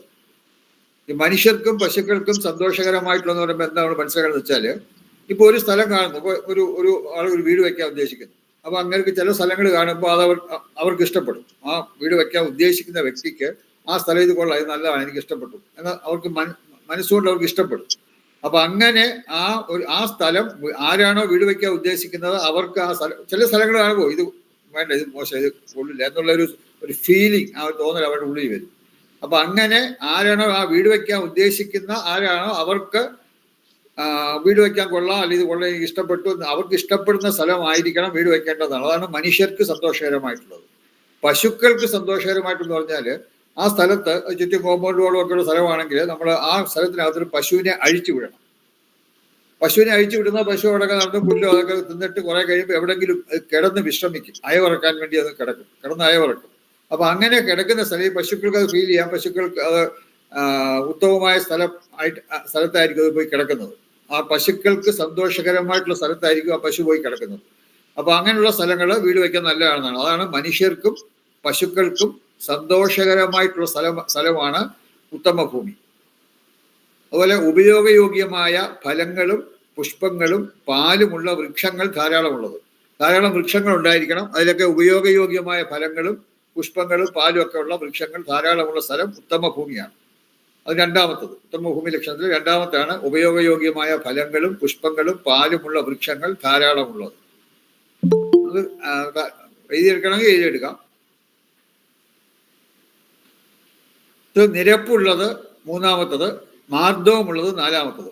മൂന്നാമത്തെ ഐറ്റമാണ് നിരപ്പുള്ളത്, നാലാമത്തെ ഐറ്റമാണ് നിരപ്പുള്ളതെന്ന് പറഞ്ഞാൽ വലിയ കുണ്ടും കുഴിയൊന്നും ഇല്ലാതെ നിരപ്പുള്ള ഭൂമിയായിരിക്കണം. നിരപ്പായിട്ടുള്ള ഭൂമിയാണ് ഉത്തമ ഭൂമി. അതുപോലെ മാർദ്ദവമുള്ള ഭൂമി. മാർദ്ദവം ഞാൻ ഇപ്പൊ കല്ല് വലിയ പാറക്കെട്ടുകളൊക്കെ ഉള്ള സ്ഥലത്ത് ഉത്തമ ഭൂമിയല്ല. അപ്പൊ അവിടെ നമ്മൾ നടന്നാലൊക്കെ ഒരു മാർദ്ദവമുള്ള ഭൂമി ആയിരിക്കണം. അതാണ് സോഫ്റ്റ് ആയിരിക്കണം, സോഫ്റ്റ് ആയിട്ടുള്ള സോയിൽ ആയിരിക്കണം. അപ്പൊ അങ്ങനെയുള്ള സ്ഥലമാണ് ഉത്തമ ഭൂമിയായിട്ടുള്ളത്. അപ്പൊ നിരപ്പുള്ളതായിരിക്കണം, മാർദ്ദവമുള്ളതായിരിക്കണം. പദവിന്യാസത്തിൽ പോലും മുഴക്കമുള്ളതായിരിക്കണം. എന്താണ് ഈ പദവിന്യാസത്തിൽ പോലും മുഴക്കമുള്ളത്? നമ്മളിപ്പോ ഒരു മുറിയിരിക്കുന്നു, ആ മുറിയുടെ വെളിയിൽ കൂടെ ഒരാൾ നടക്കുന്നു, ചെരുപ്പിട്ടുകൊണ്ട് നടക്കുമ്പോൾ ചെരുപ്പിന്റെ ഒരു ശബ്ദം കേൾക്കും. അതല്ല, നഗ്നപാതനായിട്ട്, അത് കാലിൽ ചെരുപ്പൊന്നും ഇടാതെ വെറുതെ നടക്കുമ്പോഴും ആ പദങ്ങൾ ഇങ്ങനെ വയ്ക്കുമ്പോൾ ഒരു മുഴക്കം. അതാണ് പദവിന്യാസത്തിൽ. ചില മണ്ണാണെങ്കിൽ ആ മണ്ണിൽ കൂടി നടക്കുമ്പോൾ ഒരു സൗണ്ട് നമുക്കൊരു ശബ്ദം ഫീൽ ചെയ്യാൻ പറ്റും. അതേസമയം ചില മണ്ണുകളിൽ അങ്ങനെ ശബ്ദം കേൾക്കുകയില്ല. അതാണ് പദവിന്യാസത്തിൽ പോലും മുഴക്കമുള്ള മണ്ണ് ഉത്തമ ഭൂമിയാണ്. പ്രദക്ഷിണഗതിയായി നീരൊഴുക്കുള്ളത്. പ്രദക്ഷിണം ക്ലോക്ക് വൈസ് ഡയറക്ഷൻ. അപ്പൊ ക്ലോക്ക് വൈസ് ഡയറക്ഷനിൽ വെള്ളം ഒഴുകുന്ന സ്ഥലം ഉത്തമ ഭൂമിയാണ്. എങ്ങനെയാണ് ഈ പ്രദക്ഷിണ? ഇത് പലർക്കും ഈ വാസ്തു വിദഗ്ധരായിട്ടുള്ളവർക്ക് വരെ പലപ്പോഴും സംശയം ഉണ്ടാക്കുന്ന ഒരു കാര്യമാണ്. ഈ പ്രദക്ഷിണഗതിയായി നീരൊഴുക്കുള്ള നല്ല സ്ഥലമാണ്. ഇപ്പൊ ഞാൻ ഒരു ചെറിയ എക്സാമ്പിൾ കാണിച്ചു തരാം. ഇപ്പൊ ഇതാ ഒരു നീല നിറത്തിൽ കാണുന്നത് ഒരു പ്ലോട്ടാണെന്നിരിക്കട്ടെ, ഒരു വസ്തു. ആ നീല നിറത്തിൽ കാണുന്ന ഒരു വസ്തുവാണ്. ഈ വസ്തുവിന്റെ ചിലപ്പോൾ നിരപ്പായിരിക്കും, അപ്പോൾ പൊങ്ങിയും താണൊക്കെ ഇരിക്കുകയായിരിക്കും. അപ്പൊ അതിന്റെ ഇത് നോക്കുക, ഇത് സൗത്ത് വെസ്റ്റ് കോർണർ, ഇത് നോർത്ത് ഈസ്റ്റ് കോർണർ. അപ്പം വടക്ക് കിഴക്ക് അല്ലെങ്കിൽ ഈശാനുമൂല എന്ന് പറയുന്നതാണ് നോർത്ത് ഈസ്റ്റ് കോർണർ. തെക്ക് പടിഞ്ഞാറ് അല്ലെങ്കിൽ കന്നിമൂല എന്ന് പറയുന്നതാണ് സൗത്ത് വെസ്റ്റ് കോർണർ. ഇപ്പൊ ഇവിടെ സൗത്ത് വെസ്റ്റിൽ നിന്ന് നോർത്ത് ഈസ്റ്റ്, ഇപ്പം നമുക്ക് ഈ വാസ്തു കുശലങ്ങൾ പഠിക്കുമ്പോൾ ഈ മണ്ണിന്റെ ലെവലും ഒക്കെ ഏത് ഭാഗം പൊങ്ങിയാണ്, ഏത് ഭാഗം പൊങ്ങിയിരുന്നാൽ നല്ലതാണ്, താഴ്ന്നിരുന്നാൽ, അതൊക്കെ നമുക്ക് പഠിക്കാനുണ്ട്. ഭൂമിയുടെ ചരിവ് ഗുണകരമായ ചരിവുകളുമുണ്ട്, ദോഷകരമായ ചരിവുകളുമുണ്ട്. അത് ഏതൊക്കെയാണെന്നുള്ളത് നമ്മൾ ഇനി പഠിക്കും. നമ്മളിപ്പോ നോക്കുക, പൊതുവായിട്ട് പറയുകയാണെങ്കിൽ സൗത്ത് വെസ്റ്റ് പൊങ്ങിയും നോർത്ത് ഈസ്റ്റ് താഴ്ന്നു ഇരിക്കുന്ന ഭൂമി നല്ലതാണ്. സൗത്ത് വെസ്റ്റ് അല്ലെങ്കിൽ കന്നിമൂലയുടെ ഭാഗം പൊങ്ങിയും അവിടെ ഉയർന്നും, നോർത്ത് ഈസ്റ്റ് അല്ലെങ്കിൽ ഈശാനുമൂലയുടെ ഭാഗം താഴ്ന്നുമുള്ള ഭൂമി പൊതുവെ നല്ല ഭൂമിയാണെന്നാണ് വാസ്തുശാസ്ത്രം പറയുന്നത്. ഇപ്പൊ അങ്ങനെ ഒരു ഭൂമിയാണെന്നിരിക്കട്ടെ ഇത്. ഇപ്പൊ ഇതിനകത്ത് ഈ നീല നിറത്തിൽ കാണിച്ചിരിക്കുന്ന ഭൂമിയിൽ സൗത്ത് വെസ്റ്റ് ഭാഗം പൊങ്ങിയിരിക്കുന്നു, നോർത്ത് ഈസ്റ്റ് ഭാഗം താഴ്ന്നിരിക്കുന്നു ഇരിക്കട്ടെ, അത് നല്ല ഭൂമിയാണ്. അപ്പൊ ആ ഭൂമിയിൽ നമുക്കിപ്പോ വെള്ളം വീണ് കഴിഞ്ഞാൽ, സപ്പോസ് ഒരു വലിയ മഴ പെയ്ത് വെള്ളം ഒഴുകുന്നു, നമുക്ക് സ്വാഭാവികമായും പൊക്കമുള്ള സ്ഥലത്ത് നിന്ന് പൊക്കം കുറഞ്ഞ ഭാഗത്തേക്കായിരിക്കും വെള്ളം ഒഴുകുന്നത്. അപ്പൊ അങ്ങനെ ഒഴുകുമ്പോൾ ഇപ്പൊ ഇവിടെ വേണമെങ്കിൽ ഇങ്ങനെ സൗത്ത് വെസ്റ്റിൽ നിന്ന് വെള്ളം ആ ചുവന്ന നിറത്തിൽ കാണിച്ചിരിക്കുന്ന പോലെ വെളിയിൽ കൂടെ സൗത്ത് വെസ്റ്റിൽ നിന്ന് നോർത്ത് വെസ്റ്റിലോട്ട് പോയി അവിടെ നോർത്ത് ഈസ്റ്റിലോട്ടാക്കി ഈ ഡയറക്ഷനിൽ വെള്ളം ഒഴിച്ചെല്ലാം, അല്ലെങ്കിൽ ഓപ്പോസിറ്റ് ഡയറക്ഷൻ ഇങ്ങനെ വെള്ളം ഒഴിച്ചെല്ലാം. അപ്പൊ ഇതില് ആ സൗത്ത് വെസ്റ്റിൽ നിന്ന് നോർത്ത് ഈസ്റ്റിലേക്ക് താഴെ കൂടെ കാണിച്ചിരിക്കുന്നത് അത് ക്ലോക്ക് വൈസ് ഡയറക്ഷനാണ്. പക്ഷെ സൗത്ത് വെസ്റ്റിൽ നിന്ന് നോർത്ത് ഈസ്റ്റിലേക്ക് കൂടെ മുകളിൽ കൂടി കാണിച്ചിട്ടുള്ളത് ആന്റി ക്ലോക്ക് വൈസ് ഡയറക്ഷൻ അല്ലെങ്കിൽ അപ്രദക്ഷിണ ദിശയാണ്. അത് നോക്കാറിയാം, അല്ലെങ്കിൽ ക്ലിയർ ആണെന്ന് വിചാരിക്കുന്നു. വടക്ക് കിഴക്ക് തെക്ക് പടിഞ്ഞാറുന്ന വടക്ക് കിഴക്കോട്ട് താഴെ കൂടെ കാണിച്ചിരിക്കുന്ന ആ ലൈൻ കാണിച്ചിരിക്കുന്നത് അപ്രദക്ഷിണ ദിശ അല്ലെങ്കിൽ പ്രദക്ഷിണ ദിശ അല്ലെങ്കിൽ ക്ലോക്ക് വൈസ് ഡയറക്ഷൻ ആണ്. ആ സൗത്ത് വെസ്റ്റിൽ നിന്ന് മുകളിലോട്ട് പോയി പിന്നെ ഇടത്തോട്ട് പോകുന്നത് അത് കാണിച്ചിരിക്കുന്നത് ആന്റി ക്ലോക്ക് വൈസ് ഡയറക്ഷൻ അല്ലെങ്കിൽ അപ്രദക്ഷിണ ദിശയാണ്. പ്രദക്ഷിണ ഗതി. അപ്പൊ ഇവിടെ സൗത്ത് വെസ്റ്റ് പൊങ്ങി നോർത്ത് ഈസ്റ്റ് താഴെയാണെങ്കിൽ ഈ രണ്ട് ഭാഗത്തൂടെ വെള്ളം ഒഴുകും. അപ്പൊ ഒരു ഭാഗത്തൂടെ പ്രദക്ഷിണ ദിശയിലായിരിക്കും, മറ്റേ ഭാഗത്തൂടെ അപ്രദക്ഷിണ ദിശയിലായിരിക്കും. അപ്പൊ എങ്ങനെയാണ് ഈ പ്രദക്ഷിണ ഗതിയായി നീരൊഴുക്കുള്ളത് എന്ന് പറഞ്ഞാൽ അത് ഇവിടെ പ്രത്യേകം ശ്രദ്ധിക്കേണ്ടത്, ഇത് മഴ പെയ്യുമ്പോൾ മണ്ണിന്റെ മുകളിൽ കൂടെ ഒഴുകുന്ന വെള്ളം അല്ല ഇവിടെ ഉദ്ദേശിച്ചിട്ടുള്ളത്. ഈ നീരൊഴുക്ക് എന്ന് പറയുന്നത് ഭൂമിക്ക് അടിയിലുള്ള നീരൊഴുക്കാണ്. ഭൂമിക്ക് അടിയിൽ കൂടി നമുക്കറിയാം കിണറൊക്കെ കുഴിക്കുമ്പോൾ അടിയിൽ കൂടെ വെള്ളം വരുന്നത്. അപ്പൊ അങ്ങനെ ഭൂമിയുടെ അടിയിൽ കൂടി നീരൊഴുക്കുണ്ട്, വെള്ളം ഒഴുകുന്നുണ്ട്. അപ്പൊ ആ ഒഴുക്കിന്റെ ദിശയാണ് ഇവിടെ പരാമർശിക്കപ്പെടുന്നത്. അതായത് ഭൂമിക്ക് അടിയിൽ കൂടി വെള്ളത്തിന്റെ ഒഴുക്ക് വരുന്നത് പ്രദക്ഷിണ ദിശയിലാണോ അപ്രദക്ഷിണ ദിശയിലാണോ? പ്രദക്ഷിണ ദിശയിലാണ് നീരൊഴുക്കെങ്കിൽ അത് ഉത്തമമാണ്, അപ്രദക്ഷിണ ദിശയിലാണ് നീരൊഴുക്കെങ്കിൽ അത് അധമമാണ്, മോശമാണ്. അത് എങ്ങനെ കണ്ടുപിടിക്കുന്നുള്ളത് നമുക്ക് പറയാം. ഇവിടെ ഭൂപരീക്ഷണം എന്നൊരു ചാപ്റ്റർ ഉണ്ട്. ആ ചാപ്റ്ററിൽ നമുക്ക് ഇതിപ്പോ നമുക്ക് വെളിയിൽ നോക്കിയാൽ അറിയില്ല, കാരണം ഭൂമിയുടെ അടിയിൽ കൂടിയാണ്. ഭൂമിയുടെ അടിയിൽ കൂടെയുള്ള വെള്ളമൊഴുക്ക് പ്രദക്ഷിണമാണോ അപ്രദക്ഷിണമാണോ എന്ന് നമുക്ക് ഭൂമിയുടെ മുകളിൽ നോക്കിയാൽ അറിയാവില്ല. അപ്പൊ അതുകൊണ്ട് അത് അറിയാൻ കണ്ടുപിടിക്കാനുള്ള മാർഗങ്ങളുണ്ട്. ആ മാർഗം ഈ ഭൂപരീക്ഷണത്തിൽ നമുക്ക് കാണാം. എങ്ങനെയാണ് ഈ പ്രദക്ഷിണമായിട്ടാണോ അപ്രദക്ഷിണമായിട്ടാണോ നീരൊഴുക്കുന്നുള്ളത് അവിടെ മനസ്സിലാക്കാൻ പറ്റും. അപ്പൊ പ്രദക്ഷിണ ഗതിയായി നീരൊഴുക്കുള്ളത് വിത്ത് കുഴിച്ചിട്ടാൽ വേഗം മുളയ്ക്കുന്നത്. ഈ വേഗം എന്ന് പറഞ്ഞാൽ എത്രയാണെന്നുള്ളത് അത് നമുക്ക് വരും, പ്രത്യേകിച്ചും ഭൂപരീക്ഷണത്തിൽ വരും. വിത്ത് കുഴിച്ചിട്ടാൽ വേഗം മുളയ്ക്കുന്നത് എന്താണ് ഉദ്ദേശിക്കുന്നത്? അപ്പൊ വിത്ത് കുഴിച്ചിട്ടാൽ പെട്ടെന്ന് മുളയ്ക്കുന്ന ഭൂമി ഉത്തമമാണ്. അതേസമയം വിത്ത് കുഴിച്ചിട്ടാൽ വളരെ താമസിച്ച് മുള വരുന്നുള്ളെങ്കിൽ അത് ഭൂമി നല്ല ഭൂമിയല്ല. ഒരു കുഴി കുഴിച്ച് മണ്ണെടുത്ത് ആ മണ്ണ് തന്നെ ആ കുഴിയിൽ നിറച്ചാൽ മണ്ണ് അവശേഷിക്കുന്നു. ആ കുഴിയിൽ നിറയ്ക്കുന്ന മണ്ണ് തിരിച്ചിട്ട് കഴിഞ്ഞാൽ ആ മണ്ണ് അധികം വരും. കുഴി നിറഞ്ഞാലും അധികം വരുന്നത് ഉത്തമ ഭൂമിയാണ്. അപ്പൊ അതാണ് ഒരു. അതേസമയം അധികം വന്നില്ല, നമ്മൾ തിരിച്ചിടുമ്പോഴത്തേക്ക് പിന്നെയും ഉള്ള മണ്ണ് മുഴുവൻ ഇട്ടിട്ടും കുഴി നിറഞ്ഞില്ല എന്നുണ്ടെങ്കിൽ അത് അധമ ഭൂമിയാണ്. അപ്പൊ ഒരു കുഴി കുഴിച്ച് മണ്ണെടുത്ത് ആ മണ്ണ് തന്നെ ആ കുഴിയിൽ നിറച്ചാൽ മണ്ണ് അവശേഷിക്കുന്നത് ഉത്തമ ഭൂമിയാണ്. ശീതോഷ്ണാവസ്ഥ തുല്യമായിട്ടുള്ള ഭൂമി, തണുപ്പും നമ്മുടെ കേരളത്തിലൊക്കെ ഉള്ള ഏതാണ് തുല്യമാണ്. അതേസമയം വളരെ ചില സ്ഥലങ്ങളിൽ തണുപ്പെന്ന് പറഞ്ഞാൽ സഹിക്കാൻ പറ്റാത്ത തണുപ്പായിരിക്കും. നമുക്ക് എത്ര സ്വെറ്റർ ഇട്ടാലും മതിയാവില്ല, അതുപോലെ തണുപ്പായിരിക്കും. ചൂടെന്ന് പറഞ്ഞാൽ വെളിയിലിട്ടിറങ്ങാനേ ഒക്കില്ല, അത്യുഷ്ണമായിരിക്കും. അപ്പൊ അങ്ങനെയുള്ള സ്ഥലമൊക്കെ ശീതോഷ്ണാവസ്ഥ തുല്യമല്ല. അതേസമയം നമ്മുടെ കേരളത്തിലൊക്കെ പൊതുവെ ശീതോഷ്ണാവസ്ഥ തുല്യമായിട്ടുള്ള സ്ഥലങ്ങളാണ്. അപ്പൊ അത് അങ്ങനെ ശീതോഷ്ണാവസ്ഥ തുല്യമായിട്ടുള്ള സ്ഥലം ഉത്തമ ഭൂമിയാണ്. അത് തമ്മിൽ വലിയ അന്തരം ഉണ്ടെങ്കിൽ, വലിയ വ്യത്യാസം ഉണ്ടെങ്കിൽ അത് അധമ ഭൂമിയാണ്. അപ്പൊ ഇതെല്ലാം ഉത്തമ ഭൂമി ലക്ഷണത്തിൽ വരുന്നതാണ്. വാസ്തുശാസ്ത്ര പ്രകാരം ഉത്തമ ഭൂമി ലക്ഷണത്തിൽ വരുന്നതാണ്. ഇതെല്ലാം ഉള്ള സ്ഥലമാണെങ്കിൽ ഇപ്പൊ നോക്കുക, മനുഷ്യർക്കും പശുക്കൾക്കും സന്തോഷകരമായിട്ടുള്ള ഒന്ന്, ഉപയോഗയോഗ്യമായ ഫലങ്ങളും പുഷ്പങ്ങളും പാലുമുള്ള വൃക്ഷങ്ങൾ ധാരാളമുള്ളത് 2, നിരപ്പുള്ളത് 3, മാർദ്ദവമുള്ളത് 4, പദവിന്യാസത്തിൽ പോലും മുഴക്കമുള്ളത് 5, പ്രദക്ഷിണഗതിയായി നീരൊഴുക്കുള്ളത് 6, വിത്ത് കുഴിച്ചിട്ടാൽ വേഗം മുളയ്ക്കുന്നത് 7, ഒരു കുഴി കുഴിച്ച് മണ്ണെടുത്ത് ആ മണ്ണ് തന്നെ കുഴിയിൽ നിറച്ചാൽ മണ്ണ് അവശേഷിക്കുന്നത് 8, ശീതോഷ്ണാവസ്ഥ തുല്യമായിട്ടുള്ളത് 9. അപ്പൊ ഈ 9 കാര്യങ്ങൾ ഉത്തമ ഭൂമി ലക്ഷണമാണ്. അപ്പൊ ഇത് നമ്മൾ അറിഞ്ഞിരിക്കുക. ഇതെല്ലാം ഇതുപോലെ ആണെങ്കിൽ, ഇത് 9 ഒരു ഭൂമിയിൽ ഉണ്ടെങ്കിൽ അത് ഏറ്റവും നല്ല ഉത്തമ ഭൂമിയാണ്. ഈ 9 ഇല്ലെന്നിട്ട് എല്ലാം വിപരീതമാണെന്ന് കേട്ടോ. ഈ 9 കാര്യങ്ങളും മോശമായിട്ടാണ്, ഈ പറഞ്ഞിരിക്കുന്നതിന് വിപരീതമായിട്ടാണെങ്കിൽ അത് അധമ ഭൂമിയാണ്.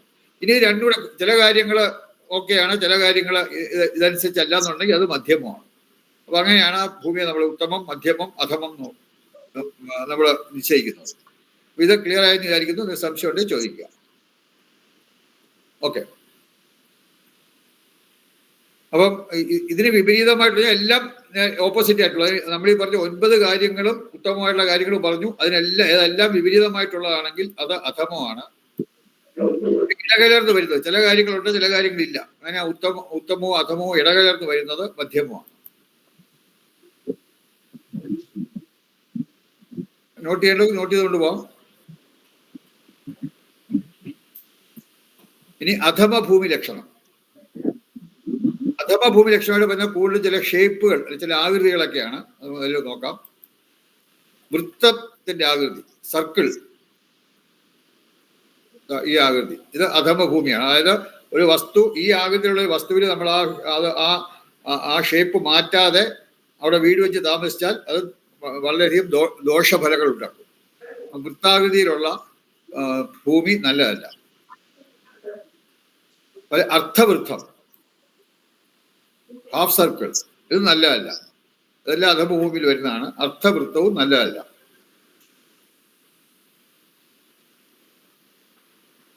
ത്രികോണാകൃതിയിലുള്ള ഭൂമി, ഇതും നല്ല ഭൂമിയല്ല, ദോഷമാണ്. ഇങ്ങനെയുള്ള ഭൂമിയിലും അതിനുള്ള പരിഹാരം ചെയ്യാതെ നമ്മൾ വീട് വെച്ച് താമസിച്ചു കഴിഞ്ഞാൽ ദോഷഫലം ഉണ്ടാകും. 5 കോൺ, 5 സൈഡുള്ള ഭൂമി, 5 സൈഡ് അല്ലെ 5 കോൺ.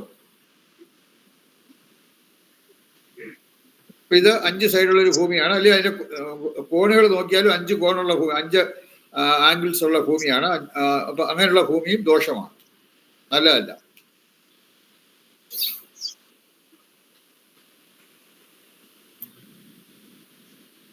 ഇത് രണ്ടും ഇപ്പൊ ഈ കാണിച്ച രണ്ടും 5 സൈഡോ അല്ലെങ്കിൽ 5 കോണുള്ള ഭൂമിയാണ്. ഇതൊന്നും നല്ലതല്ല.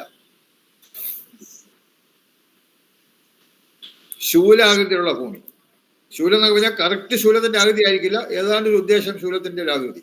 ഇതുപോലത്തെ ഈ ആകൃതിയിലൊക്കെയുള്ള ഭൂമി വരികയാണെങ്കിൽ അതും അധമ ഭൂമിയാണ്.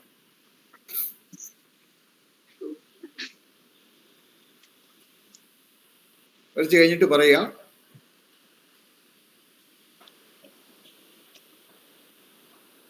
ഈ 5 കോണൊക്കെ ഇതുപോലെ തന്നെ കാണിക്കണമെന്നില്ല, ഏത് 5 വശങ്ങളുള്ള ഏത് ഭൂമിയായിരുന്നു.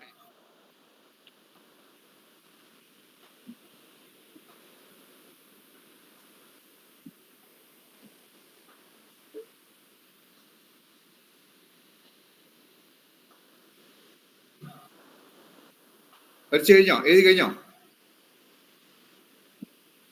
കഴിഞ്ഞെങ്കിൽ പറയാം. എന്റെ ശബ്ദം മാത്രം കേൾക്കാതെ വല്ലപ്പോഴും നിങ്ങളുടെ ശബ്ദം കൂടെ കേൾക്കണം, അതുകൊണ്ടാണ് ഇത് പ്രത്യേകം പറയുന്നത്.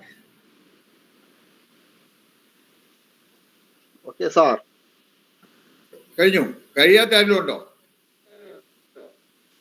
ഓക്കെ. അടുത്തത് മുക്കോൺ മുറം. അതായത് സാധാരണ നമ്മുടെ 4 വശമുള്ള മുറമാണ്, ഇത് മുക്കോൺ മുറം, 3 വശങ്ങളുള്ള മുറം. ഈ ഷേപ്പിലുള്ള ഭൂമിയും നല്ലതല്ല. മത്സ്യാകൃതി, ഇതാണ് മത്സ്യാകൃതിയിലുള്ള ഭൂമി, മത്സ്യത്തിന്റെ പുറം, മത്സ്യപൃഷ്ഠാകൃതി എന്ന് പറയും. അപ്പൊ ഇത് നല്ലതല്ല. ഗജപൃഷ്ഠാകൃതി, ആന, ഏതാണ്ട് ആനയുടെ കറക്റ്റ് ആന അല്ലാതെ കറക്റ്റ് ആന ആകണമെന്നില്ല, ഇത് ഏതാണ്ട് ആനയുടെ ഷേപ്പ് ആയാലും അത് ഗജപൃഷ്ഠാകൃതിയാണ്. അതുകൊണ്ടാണ് ഇങ്ങനെ കാണിച്ചിരിക്കുന്നത്. കറക്റ്റായിട്ടൊരു ആനയുടെ ആ ഇത് വരണമെന്നില്ല, ഉദ്ദേശം ഒരു ആനയുടെ പോലെ തോന്നിക്കഴിഞ്ഞാൽ അത് ഗജപൃഷ്ഠാകൃതിയാണ്.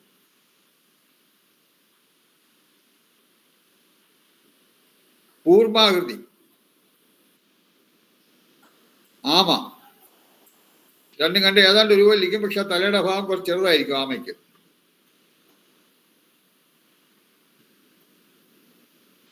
ഇതും ദോഷകരമായ ആകൃതിയാണ്.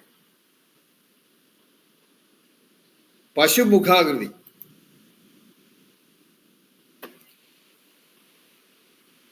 ഇത് വരച്ചു കഴിഞ്ഞ് വിചാരിക്കുന്നു, വരച്ചു കഴിഞ്ഞിട്ട് പറയാം. ഈ പേജ് വരച്ചു കഴിഞ്ഞിട്ട് പറയാം.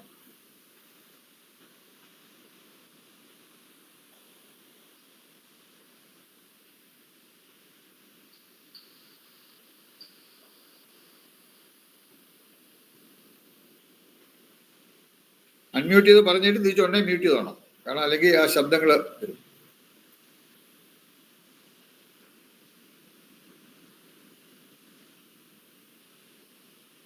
കഴിഞ്ഞില്ല? ഞാൻ പറയുന്നത് കേൾക്കുന്നുണ്ടോ? ഹലോ, കേൾക്കുന്നുണ്ട് സാർ. വരച്ചു കഴിഞ്ഞോ? വരച്ചു കഴിഞ്ഞില്ല? കഴിഞ്ഞു. കഴിയാത്ത ആരെങ്കിലും ഉണ്ടോ? ഉണ്ടെങ്കിൽ പറയാം. ഓക്കെ. പശുമുഖാകൃതി,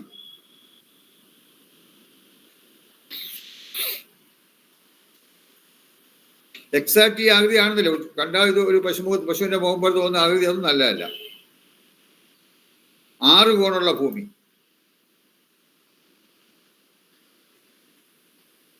അതും ഇതേ ഷേപ്പ് കാണുന്നില്ല, 6 വശങ്ങളുള്ള ഏതായാലും നല്ലതല്ല.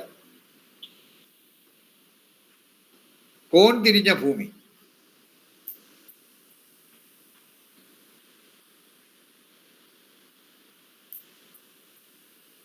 അതായത് 4 ദിശകളിലേക്ക് ഭൂമിയുടെ കോണുകൾ വരിക. ഇവിടെ അത് കിഴക്ക്, തെക്ക്, വടക്ക്, പടിഞ്ഞാറ് ദിശകൾ കാണിച്ചിട്ടുണ്ട്. ഭൂമിയുടെ മൂലകൾ ആ ദിശകളിലേക്ക് വരിക, അതാണ് കോൺ തിരിഞ്ഞ ഭൂമി. അത് നല്ലതല്ല.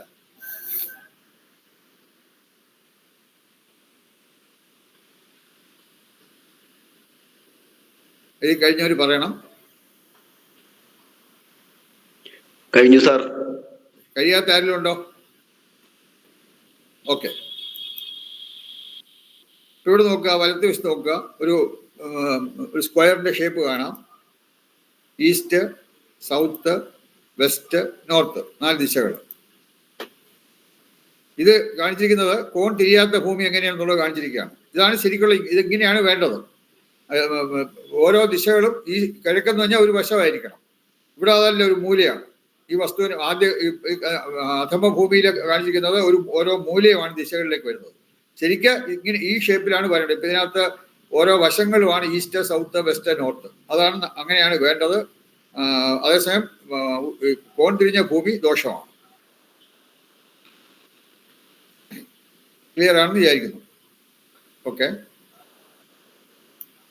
ഇനി ഉഴുതു നോക്കുമ്പോൾ ചാരം, കരിക്കട്ട, ഉമി, അസ്ഥി, തലമുടി ഇതൊക്കെ കാണുകയാണെങ്കിൽ, പിന്നെ നമ്മൾ നോകം വെച്ച് കാളയെ വെച്ച് നമ്മൾ ഉഴുതു നോക്കുകയാണെങ്കിൽ ഇതെല്ലാം കിട്ടുകയാണെങ്കിൽ അങ്ങനെയുള്ള ഭൂമിയും അധമ ഭൂമിയാണ്.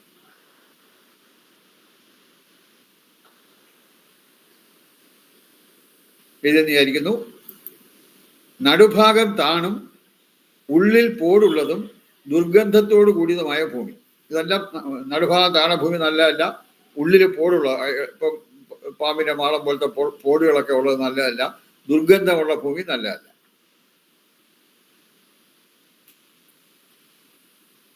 എഴുതുന്ന വിചാരിക്കുന്നു.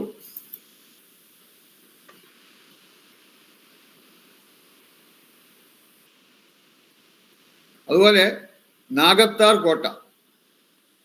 നാഗത്താർ കുറഞ്ഞ മുമ്പ് നാഗങ്ങളൊക്കെ ഉണ്ടായിരുന്ന, അല്ലെങ്കിൽ പിന്നെ എവിടെയെങ്കിലുമൊക്കെ നാഗങ്ങൾ സൃഷ്ടിച്ച് അങ്ങനെയുള്ള സ്ഥലങ്ങളൊക്കെ അത് ശരിയായ വിധത്തിൽ അത് കഴിക്കാതെ അവിടെ വീടുകൾ വയ്ക്കുകയാണെങ്കിൽ ദോഷമാണ്.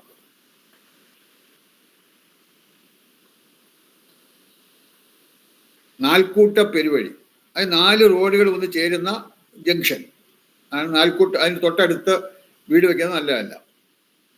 ഇത് 4 അല്ല, 3 ആയാലും 5 ആയാലും ഒക്കെ നല്ലതല്ല. ഈ ജംഗ്ഷൻ വരുന്നിടത്ത് തൊട്ടടുത്ത് കടകളാകാം, വീടുകൾ പാടില്ല എന്നാണ്.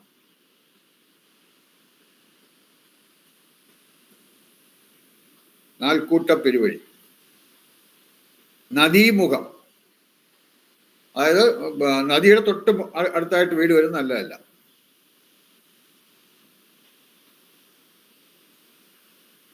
ഗുഹയ്ക്കകത്ത് വീട് വയ്ക്കുന്നത് നല്ലതല്ല. ശ്മശാനത്തിൽ പാടില്ല.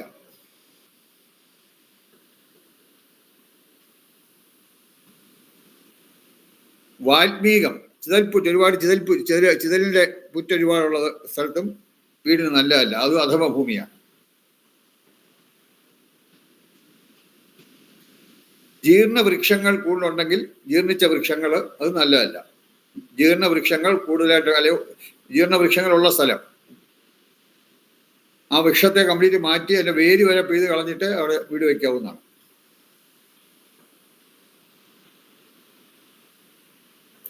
ഏകവൃക്ഷം, ഒരു പുരയിടത്തില് ഒരു മരം മാത്രമേ ഉള്ളെങ്കിലും, ചെടികളൊക്കെ ആകാം, ചെടികളെ ഇതിനകത്തില്ല, വൃക്ഷങ്ങൾ, ഇപ്പൊ തെങ്ങോ മാവോ അല്ലെങ്കിൽ കമുക, പിന്നെ പ്ലാവ്, അങ്ങനെ ഒരൊറ്റ വൃക്ഷം മാത്രമേ ആ പ്ലോട്ടിൽ ഉണ്ടെങ്കിൽ അത് നല്ലതല്ല.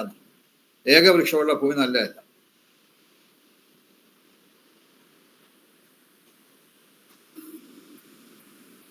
ശവസംസ്കാരം നടത്തിയ സ്ഥലം, അല്ല അതിൻ്റെ എല്ലുകളും മനുഷ്യരുടെ എല്ലുകളും ഒക്കെ കാണും. അപ്പോൾ അത് നല്ലതല്ല.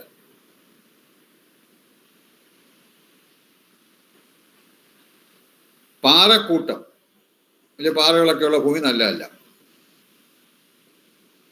നേരത്തെ നമ്മൾ പറഞ്ഞാണ് വലിയ സോഫ്റ്റ് ആയിട്ടുള്ള ഭൂമി ആയിരിക്കണം, വലിയ പാറ നല്ലതല്ല, നേരത്തെ പറഞ്ഞാണ്. പ്രളയത്താൽ ഉയർന്ന സ്ഥലം, വലിയ പ്രളയമൊക്കെ ഉണ്ടാകുമ്പോൾ ചില സ്ഥലങ്ങൾ അടിയിൽ നിന്നൊക്കെ പൊങ്ങി വരുന്ന അങ്ങനെ സ്ഥലങ്ങളുണ്ടാകും. അങ്ങനെയുള്ള സ്ഥലവും വീട് വയ്ക്കുന്നതിന് നല്ലതല്ല, അധർമ്മ ഭൂമിയാണ്.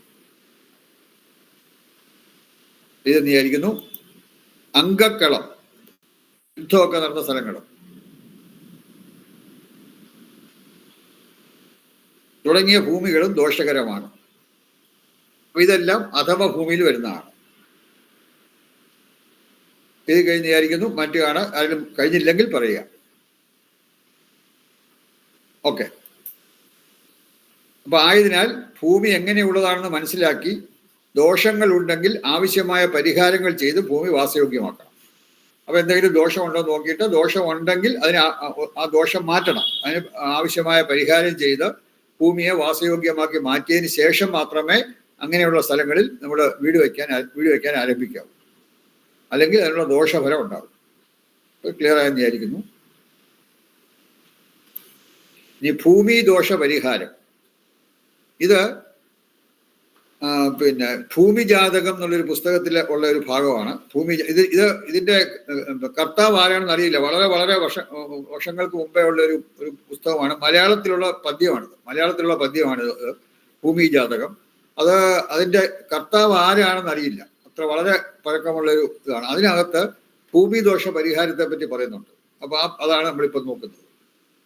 ഖനനം, ഹരണം, ദാഹം, പൂരണം, ഗോനിവാസം, വിപ്രോച്ഛിഷ്ടം, ഗവ്യം എന്നീ 7 താൻ സ്ഥലശുദ്ധികൾ. ഇതാണ് ഭൂമിജാതകം എന്നുള്ള പുസ്തകത്തിൽ പറയുന്നത്. എന്തൊക്കെയാണെന്ന് നോക്കാം. അതായത് പിന്നെ ഖനനം, ഹരണം, ദാഹം 3, പൂരണം, ഗോനിവാസം 5, വിപ്രോച്ഛിഷ്ടം, ഗവ്യം അങ്ങനെ 7. ഈ 7 കാര്യങ്ങളാണ് സ്ഥലശുദ്ധികൾ എന്നാണ് ഈ ഭൂമിദോഷ പരിഹാരത്തെ പറ്റി ഭൂമിജാതകത്തിൽ പറഞ്ഞേക്കുന്നത്. ഈ ഖനനം എന്ന് പറഞ്ഞു കഴിഞ്ഞാൽ നമുക്കറിയാം, ഒരു വസ്തുവിൽ ഇങ്ങനെ പൊങ്ങിയും താണും കിടക്കുകയാണെങ്കിൽ പൊങ്ങിയ സ്ഥലത്തുള്ള മണ്ണ് വെട്ടി മാറ്റും. അപ്പൊ അത് ഖനനമാണ്. ഒരു ഭൂമിയെ അല്ലെങ്കിൽ ഇരിക്കുന്ന മണ്ണിനെ വെട്ടി എടുക്കുന്നത് ഖനനമാണ്.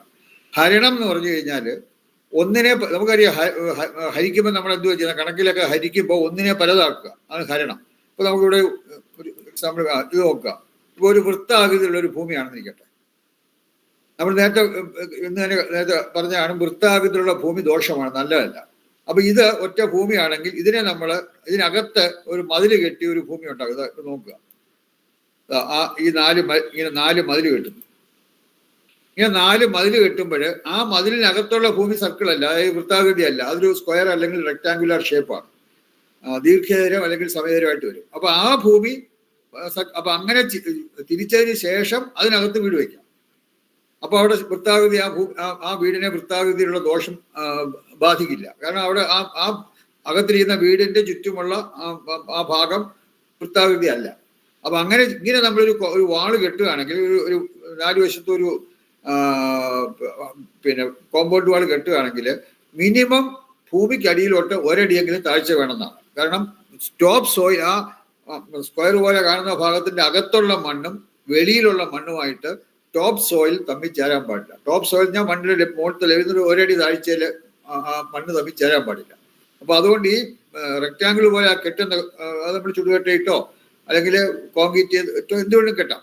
അങ്ങനെ കെട്ടുമ്പോൾ ആ കെട്ടുന്നതിന് മിനിമം ആ ഭൂമിയുടെ ലെവലിൽ നിന്ന് 1 അടിയെങ്കിലും താഴ്ച, 1 അടി കൂടുതലാണ് നല്ലത്, പക്ഷെ മിനിമം 1 അടി താഴ്ച വേണമെന്നാണ്. അപ്പൊ ടോപ്പ് സോയിൽ തമ്മിൽ കോൺടാക്ട് പാടില്ല. അപ്പൊ അപ്പൊ അതാണ് ഹരണം എന്ന് പറയുന്നത്. ആദ്യം ആ സർക്കുലർ ഷേപ്പിലുള്ള ഭൂമി മാത്രമേ ഉള്ളൂ. ഇപ്പൊ നോക്കുക, ആ ആ റെക്ടാങ്കിളിനകത്തൊരു ഭൂമിയുണ്ട്, വെളിയിൽ 4 എണ്ണം ഉണ്ട്. അപ്പൊ 1, 4, 5, ഒന്നിനെ 5 ആക്കി മാറ്റി. അപ്പൊ ഒരു തുണ്ട് ഭൂമിയെ 5 തുണ്ടാക്കി ഇപ്പൊ മാറ്റി. അപ്പൊ അതാണ് ഹരണം. പിന്നെ ദാഹം, ഖനനം, ഹരണം, ദാഹം. ദാഹം എന്ന് പറഞ്ഞാൽ വെള്ളം കുടിക്കാനുള്ള ദാഹമല്ല, ദഹിപ്പിക്കുക എന്നുള്ളതാണ്. അപ്പൊ അവിടെ നമുക്ക് ആ വീട് വയ്ക്കാൻ ഉള്ള സ്ഥലത്ത് മോശമായ ചെടികൾ അല്ലെങ്കിൽ അങ്ങനെയുള്ള ഇതൊക്കെ ഉണ്ടെങ്കിൽ അതെല്ലാം പിഴുത് കത്തിച്ച് കളയണം. അതിനാണ് ദാഹം. അപ്പം ഭൂമിക്ക് ദോഷകരമായ ചെടികളോ അങ്ങനെ എന്തെങ്കിലുമൊക്കെ ഉണ്ടെങ്കിൽ അതെല്ലാം വേരുൾപ്പെടെ ആ ചെടികൾ പറിക്കണം എന്നാണ്. വേരുൾപ്പെടെ പറിച്ച് അതിനെ ദഹിപ്പിക്കണം, അല്ലെങ്കിൽ അതിനെ തീയിടണം. അപ്പൊ അതാണ് ദാഹം. ഖനനം, ഹരണം, ദാഹം. പൂരണം അത് ഖനനത്തിന് നേരെ വിപരീതമാണ്. ഖനനം എന്ന് പറഞ്ഞാൽ കുഴിച്ചെടുക്കുന്നതാണ്, മണ്ണ് പൊങ്ങിയ സ്ഥലത്ത് നിന്ന് മണ്ണ് വാരിയെടുക്കുന്നതാണ്. പൂരണം എന്ന് പറഞ്ഞാൽ ഒരു കുഴി ഉണ്ടെങ്കിൽ അതിൽ മണ്ണിട്ട് മൂടുന്നതാണ്. എവിടെങ്കിലും ഒരു കുഴിയൊക്കെ ഉണ്ടെങ്കിൽ ആ കുഴിക്കകത്ത് മണ്ണിട്ട് നിരപ്പാക്കുക ആണ് പൂരണം. ഖനനം, ഹരണം, ദാഹം, പൂരണം. ഗോനിവാസം, നമ്മൾ നേരത്തെ പറഞ്ഞു ഫലഭൂയിഷ്ടമല്ലാത്ത ഭൂമി നല്ലതല്ല. അപ്പൊ അങ്ങനെ ഫലഭൂയിഷ്ടമല്ലാത്ത ഭൂമിയിൽ കുറെ നാൾ നമ്മൾ തുടർച്ചയായിട്ട് പശുവിനെയും കാളയൊക്കെ കൊണ്ടുവന്ന് കെട്ടുകയാണെങ്കിൽ അങ്ങനെ ആ പശുവിന്റെ മലവും മൂത്രവും എല്ലാം കുറെ നാൾ വീഴുമ്പോഴത്തേക്ക് ആ സ്ഥലം ഫലഭൂയിഷ്ടമുള്ളതായിട്ട് മാറും. അപ്പൊ അങ്ങനെ ഗോനിവാസം കൊണ്ട് അല്ലെങ്കിൽ ഗോക്കളെ നിവസിപ്പിച്ചുകൊണ്ട് പിന്നെ ഫലഭൂയിഷ്ടമല്ലാത്ത ഭൂമിയെ നമുക്ക് ഫലഭൂയിഷ്ടമായ ഭൂമിയാക്കി മാറ്റാൻ സാധിക്കും. അതാണ് ഒരു ദോഷപരിഹാരമാണ് ഗോനിവാസം. വിപ്രോച്ചിഷ്ടം. വിപ്രോച്ചിഷ്ടം എന്ന് പറഞ്ഞാൽ ഇവിടെ നമ്മള് പിന്നെ പഴയ ഇതനുസരിച്ച് ഈ വിപ്ര എന്ന് പറഞ്ഞാൽ ബ്രാഹ്മണൻ എന്നുള്ള അർത്ഥമാണ്. അപ്പം പൂജാതി കർമ്മങ്ങൾ ചെയ്യുന്ന ആൾക്കാർ, പൂജാതി കർമ്മങ്ങൾ ചെയ്യുന്ന ആൾക്കാരെ പൂജാതി കർമ്മങ്ങൾക്ക് വേണ്ടി പല കാര്യങ്ങളും വെച്ച് പിടിപ്പിക്കും. പലതരത്തിലുള്ള പുല്ലുകള് ഹോമം ചെയ്യാനുള്ള ഒക്കെ വെച്ച് പിടിപ്പിക്കുമ്പം അതിൽ നിന്നൊരു പോസിറ്റീവ് എനർജി വന്നിട്ട് ആ പ്ലോട്ടിലുള്ള നെഗറ്റീവ് എനർജി ഇല്ലാതാക്കും. അല്ലെ അതിനെ പിന്നെ നമുക്ക് പിന്നെ അതിനെ കവിച്ചു വെച്ചിട്ട് ആ നെഗറ്റീവ് എനർജിയെ ന്യൂട്രലൈസ് ചെയ്യും. അപ്പൊ അതാണ് വിപ്രോച്ചിഷ്ടം. ഗവ്യം. ഗവ്യം നമുക്കറിയാം, പശുവിൽ നിന്ന് കിട്ടുന്ന ആണ് പഞ്ചഗവ്യം എന്ന് നമുക്കറിയാം. പഞ്ചഗവ്യങ്ങൾ അത് ദിവസവും തളിക്കുകയാണെങ്കിൽ അവിടെ ഉള്ള നെഗറ്റീവ് എനർജിയൊക്കെ ഒരു നല്ല അളവ് വരെ ആ നെഗറ്റീവ് എനർജി ഇല്ലാതായി പോസിറ്റീവ് എനർജി ആകാൻ അത് കുറച്ച് ദിവസം തുടർച്ചയായിട്ട് നമ്മൾ രാവിലെ ഉച്ചയ്ക്ക് വൈകിട്ടൊക്കെ ഈ ഗവ്യം, പഞ്ചഗവ്യം തളിക്കണം. അപ്പൊ ഇതാണ് 7 ഭൂമി ശുദ്ധിയാക്കാനുള്ള 7 മാർഗങ്ങളാണ് ഖനനം, ഹരണം, ദാഹം, പൂരണം, ഗോനിവാസം, വിപ്രോച്ഛിഷ്ടം, ഗവ്യം എന്നീ 7 താൻ സ്ഥലശുദ്ധികൾ. ഇത് ഭൂമിജാതകം എന്നുള്ള പുസ്തകത്തിൽ പറഞ്ഞിട്ടുള്ളതാണ്. ഇതൊരു അജ്ഞാത കർത്തൃകൻ എന്നാണ്. അതായത് ഇതിന്റെ ആരാണ് ഇത് 4 വരിയേ ഉള്ളൂ. കുറച്ച് കുറെ വരികളുണ്ട് ഈ ഭൂമിജാതകത്തില്. അപ്പൊ അതെല്ലാം ഭൂമിയെ പറ്റിയുള്ള കാര്യങ്ങളാണ്. അപ്പൊ അത് ആരാണ് ആ ഭൂമിജാതകം എഴുതിയെന്നുള്ളത് ശരിക്കും ആർക്കും അറിയില്ല. അത്ര വളരെ പഴയ ഒരു ബുക്കാണ്. അത് പദ്യത്തിലുള്ളതാണ്. അപ്പൊ ഇതിനകത്ത് വേറെ സംശയമൊന്നുമില്ല എന്ന് വിചാരിക്കുന്നു. ഭൂമി ദോഷപരിഹാരം. ഗവ്യം എന്താണെന്ന് കാണിച്ചിരിക്കുകയാണ്.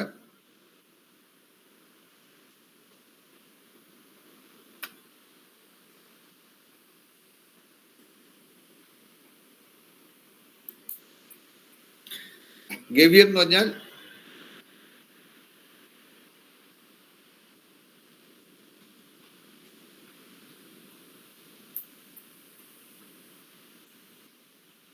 ഗോവിൽ നിന്ന് ഉണ്ടാക്കുന്നത് എന്നുള്ള അർത്ഥമാണ്.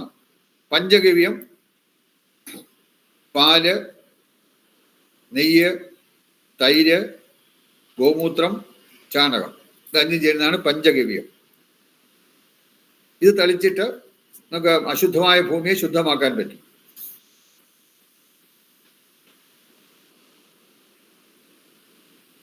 ക്ലിയർ ആയെന്ന് വിചാരിക്കുന്നു. സംശയം ഒന്നുമില്ലാന്ന് വിചാരിക്കുന്നു.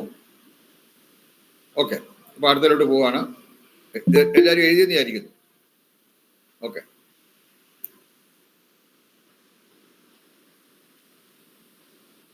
സാറേ ഇതിന് അനുപാതമുണ്ട് സാറേ. കേട്ടില്ല. പഞ്ചഗവ്യ നിർമ്മിക്കാൻ അനുപാതം ഉണ്ടോ? പഞ്ചഗവ്യം നിർമ്മിക്കാനോ? പഞ്ചഗവ്യം നമുക്ക് ഇതുപോലെ ആവശ്യം ഉപയോഗിക്കാനാണെങ്കിൽ നമുക്ക് എടുക്കാൻ പറ്റും. അത് പ്രത്യേകിച്ച് ഒരു പെർമിഷൻ നമ്മൾ ഉപയോഗിക്കാം. പക്ഷെ സെയിൽസിനാണെങ്കിൽ നമ്മൾ അതിന് പ്രത്യേക ഇത് വാങ്ങിക്കണം, അല്ലെങ്കിൽ ലൈസൻസ് പ്രത്യേകം വാങ്ങിക്കണം. അങ്ങനെ ഉള്ളൂ എന്റെ അറിവിൽ. അത് അങ്ങനെ വല്ലതും അറിയോ? അങ്ങനെ വല്ലതും അറിയാമോ? കേട്ടില്ല. എല്ലാം ഈക്വലായിട്ട് എടുക്കുക. അല്ല, അതല്ല, പഞ്ചഗവ്യത്തിന് അനുവാദം ഉണ്ടോ എന്നാ ചോദിച്ചത്. അങ്ങനെ ചോദിച്ചത് അല്ലെ? അങ്ങനല്ലേ ചോദിച്ചേ? അതെ അതെ. അത് അങ്ങനെയെങ്കിലും അനുവാദം ഇല്ലെന്ന് വല്ലതും കേട്ടിട്ടുണ്ടോ? അല്ല, അനുപാതത്തിൽ എടുക്കണമെന്നാ കേട്ടിട്ടുള്ളൂ. അനുപാതമാ? ഞാൻ അനുവാദം എന്ന് കേട്ടു. ശരി, ഓക്കെ. അനുപാതം അളവായി അനുപാതം നമ്മള് ശരിക്കും കഴിഞ്ഞാൽ ഇതിന്റെ ഇത് ഈക്വൽ പ്രൊപ്പോർഷനിൽ എടുക്കുന്നതാണ് ഇതെല്ലാം. അതെ, ഈക്വലാ. ഞാൻ ഒരു പ്രമാണത്തിൽ കേട്ടിട്ടുണ്ട്. മൂത്രാർത്ഥകം ഗോമയം ക്ഷീരം ക്ഷീരം ദതിഗുണം ത്രൈഗുണം ഗോത്രം മാത്രം കൃതം എന്നൊക്കെ പറഞ്ഞൊരു പ്രമാണം കേട്ടിട്ടുണ്ട്. ഇതല്ലേ? കേട്ടില്ല. ശരി സാർ. എന്തോ അല്ല, അതിൽ പറയുന്ന അനുസരിച്ചാണ്, അതിലാണ് ശരിയാണ്. പക്ഷെ നമുക്കിത് പൊതുവെ ഇത് പറഞ്ഞു കഴിഞ്ഞാൽ പഞ്ചഗവ്യങ്ങൾ ഈക്വൽ പ്രൊപ്പോർഷൻ എടുത്താൽ മതി എന്നാണ് പൊതുവെ പറയപ്പെടുന്നത്. അതെ അതെ, ഒരു തുടം വെച്ചെടുത്താൽ മതി എന്നാണ് പറയുന്നത്, എല്ലാം ഈക്വൽ ആയിട്ട്. ഒരു തുടം വെച്ചെടുക്കാൻ ഒരു തുടം, അല്ല 2 തുടം വെച്ചെടുക്കാൻ 2 തുടം. അതിന്റെ എല്ലാവരും എല്ലാം ഈക്വൽ, അതിന്റെ ക്വാണ്ടിറ്റി ഈക്വൽ ആയിരിക്കണം. സാറേ, ഞാൻ സംശയം ചോദിച്ചാണ്. ഓക്കെ, വേറെ എന്തെങ്കിലും സംശയം ഉണ്ടോ? ഇല്ല ഇല്ല. ഓക്കെ. ഇനി ഇവിടെ നമ്മളിത് ഈ നമ്മളിപ്പോ ക്ലാസ്സിൽ പലപ്പോഴും അഗ്നിമൂല, വായുമൂല, ഇങ്ങനെയുള്ള മൂലകളുടെയൊക്കെ പേര് പറയാം. അത് ഏതാണെന്ന് അറിഞ്ഞിരിക്കണം. അതാണ് ഇവിടെ ഇപ്പം അഗ്നിമൂല സൗത്ത് ഈസ്റ്റ് അല്ലെങ്കിൽ തെക്ക് കിഴക്കെയാണ് അഗ്നിമൂല എന്ന് പറയും. ഇത് അറിഞ്ഞിരിക്കും. ഇത് വരച്ചോളൂ. അറിയാവുന്നവർ വരയ്ക്കണം എന്നില്ല, നിർബന്ധമില്ല. പക്ഷെ അറിഞ്ഞുകൂടാത്തവർ വരയ്ക്കണം. ഇത് നമ്മളെ ഇനി ക്ലാസ്സിലൊക്കെ പോകുമ്പോൾ ഞാൻ ഈ സൗത്ത് ഈസ്റ്റ് എന്നൊക്കെ ചിലപ്പോൾ പറയണമെന്നില്ല. ഇപ്പൊ അഗ്നിമൂല എന്ന് പറഞ്ഞാൽ കൊണ്ട് നിങ്ങൾക്ക് മനസ്സിലാവണം. സൗത്ത് ഈസ്റ്റ് അഗ്നിമൂലയാണ്. അതുപോലെ സൗത്ത് വെസ്റ്റ് എന്ന് പറഞ്ഞാൽ കന്യമൂലയാണ്. നോർത്ത് വെസ്റ്റ് എന്ന് പറഞ്ഞാൽ വായുമൂലയാണ്. നോർത്ത് ഈസ്റ്റ് എന്ന് പറഞ്ഞാൽ ഈശാന്യമൂലയാണ്. ഈ പേരുകൾ അറിഞ്ഞിരിക്കണം. മിക്കവാറും അറിയാം. അറിഞ്ഞൂടാത്ത ആരെങ്കിലും ഉണ്ടെങ്കിൽ ഇത് മനസ്സിലാക്കിയിരിക്കണം. അറിഞ്ഞൂടാത്തവരെ ഇത് വരച്ചെടുക്കുക. നമ്മൾ ഇനി ക്ലാസ്സിലൊക്കെ പറയുമ്പോൾ പലപ്പോഴും വായുമൂല, കന്യമൂല എന്നൊക്കെ പറയും. അപ്പൊ അത് ഏതാണ് എന്നുള്ളത് നിങ്ങൾ അറിഞ്ഞിരിക്കണം. ഓരോ പ്രാവശ്യം ചിലപ്പോൾ അഗ്നിമൂല സൗത്ത് ഈസ്റ്റ് അല്ലെങ്കിൽ തെക്ക് കിഴക്ക്, ഈശാന്യമൂല നോർത്ത് ഈസ്റ്റ്, അങ്ങനെ ചിലപ്പോൾ പറഞ്ഞില്ല എന്ന് വരും. അത് ക്ലിയർ ആയല്ലോ? ഓക്കെ. അടുത്ത് വീതി ലക്ഷണങ്ങളും ഫലങ്ങളും. ഇത് വളരെ പ്രധാനപ്പെട്ട ഒരു ഭാഗമാണ്. അതായത് മണ്ണിന്റെ ചരിവ് എന്ന് പറഞ്ഞു കഴിഞ്ഞാൽ ഈ ആംഗിൾ ഫേസ് ചെയ്യുന്നതല്ല, പൊക്കവും താഴ്ചയും. ഏത് ഭാഗം പൊങ്ങിയിരിക്കുന്നു, ഏത് ഭാഗം താഴ്ന്നിരിക്കുന്നു, അതനുസരിച്ച് ഭൂമിയെ 20 തരത്തിൽ വിഭജിച്ചിട്ടുണ്ട്. 20 തരം ഭൂമികളുണ്ട്. ആ ഉയർച്ച താഴ്ച അനുസരിച്ച് 20 തരം ഭൂമിയുണ്ട്. അതിന്റെ ഗുണഫലങ്ങളും ദോഷഫലങ്ങളും ഒക്കെ നമ്മൾ അറിഞ്ഞിരിക്കണം. അപ്പൊ അതാണ് ഇപ്പൊ ഇതിലൊക്കെ നമ്മൾ പോകുന്ന വീതി ലക്ഷണങ്ങളും ഫലങ്ങളും. വരച്ചോളൂ. ഇപ്പൊ ഇവിടെ കാണിച്ചിരിക്കുന്നത് വരച്ചു കഴിഞ്ഞിട്ട് പറയാം. വരച്ചെന്ന് വിചാരിക്കുന്നു. ഈ ആരോ കാണിക്കുന്ന ഭാഗം താന്നിരിക്കുകയാണ്. ഇവിടെ ഈസ്റ്റ് താന്നിരിക്കുകയാണ്. കിഴക്ക് വശം താന്ന് പടിഞ്ഞാറ് വശം പൊങ്ങിയ ഭൂമിയാണ് ഇപ്പൊ ഈ കാണിച്ചിരിക്കുന്നത്. അത് ക്ലിയർ ആയല്ലോ? പടിഞ്ഞാറ് വശം പൊങ്ങി കിഴക്ക് വശം താന്നു. ആ താഴോട്ടുള്ള ആണ് ആരോ കാണിക്കുന്നത്, താഴോട്ടാണ്. താഴ്ച ഉയർച്ച ഇതെന്ന് വിചാരിക്കുന്നു. അപ്പൊ ഇങ്ങനെയുള്ള ഭൂമിക്ക് ഗോവീഥി എന്ന് പറയും. കിഴക്ക് വശം താന്നും പടിഞ്ഞാറ് വശം പൊങ്ങിയുള്ള ഭൂമിക്ക് ഗോവീഥി. 500 വർഷത്തെ അഭിവൃദ്ധി അത് നല്ലതാണ്. ഈ ഭൂമി കിഴക്ക് താന്നും പടിഞ്ഞാറ് പൊങ്ങിയുള്ള ഭൂമി നല്ലതാണ്. ആ ഭൂമിയിൽ വീട് വെച്ച് താമസിച്ചു കഴിഞ്ഞാൽ ആ വീട്ടിൽ താമസിക്കുന്നവർക്ക് 500 വർഷം വരെ അഭിവൃദ്ധി ഉണ്ടാവുന്നതാണ്. അതാണ് അടുത്ത ജനറേഷൻ. 500 വർഷം ഏതായാലും ഒരു ജനറേഷൻ വരില്ല. അപ്പോൾ ആ വീട് വെക്കുന്നവർ കഴിഞ്ഞാൽ അവരുടെ അടുത്ത ജനറേഷൻ, അതിനടുത്ത ജനറേഷൻ 500 വർഷം വരെ അവിടെ താമസിക്കുന്നവർക്ക് ഗുണഫലങ്ങൾ ഉണ്ടായിക്കൊണ്ടേയിരിക്കുന്നു. അത് കഴിഞ്ഞാണ് എഴുതി കഴിഞ്ഞെന്ന് വിചാരിക്കുന്നു.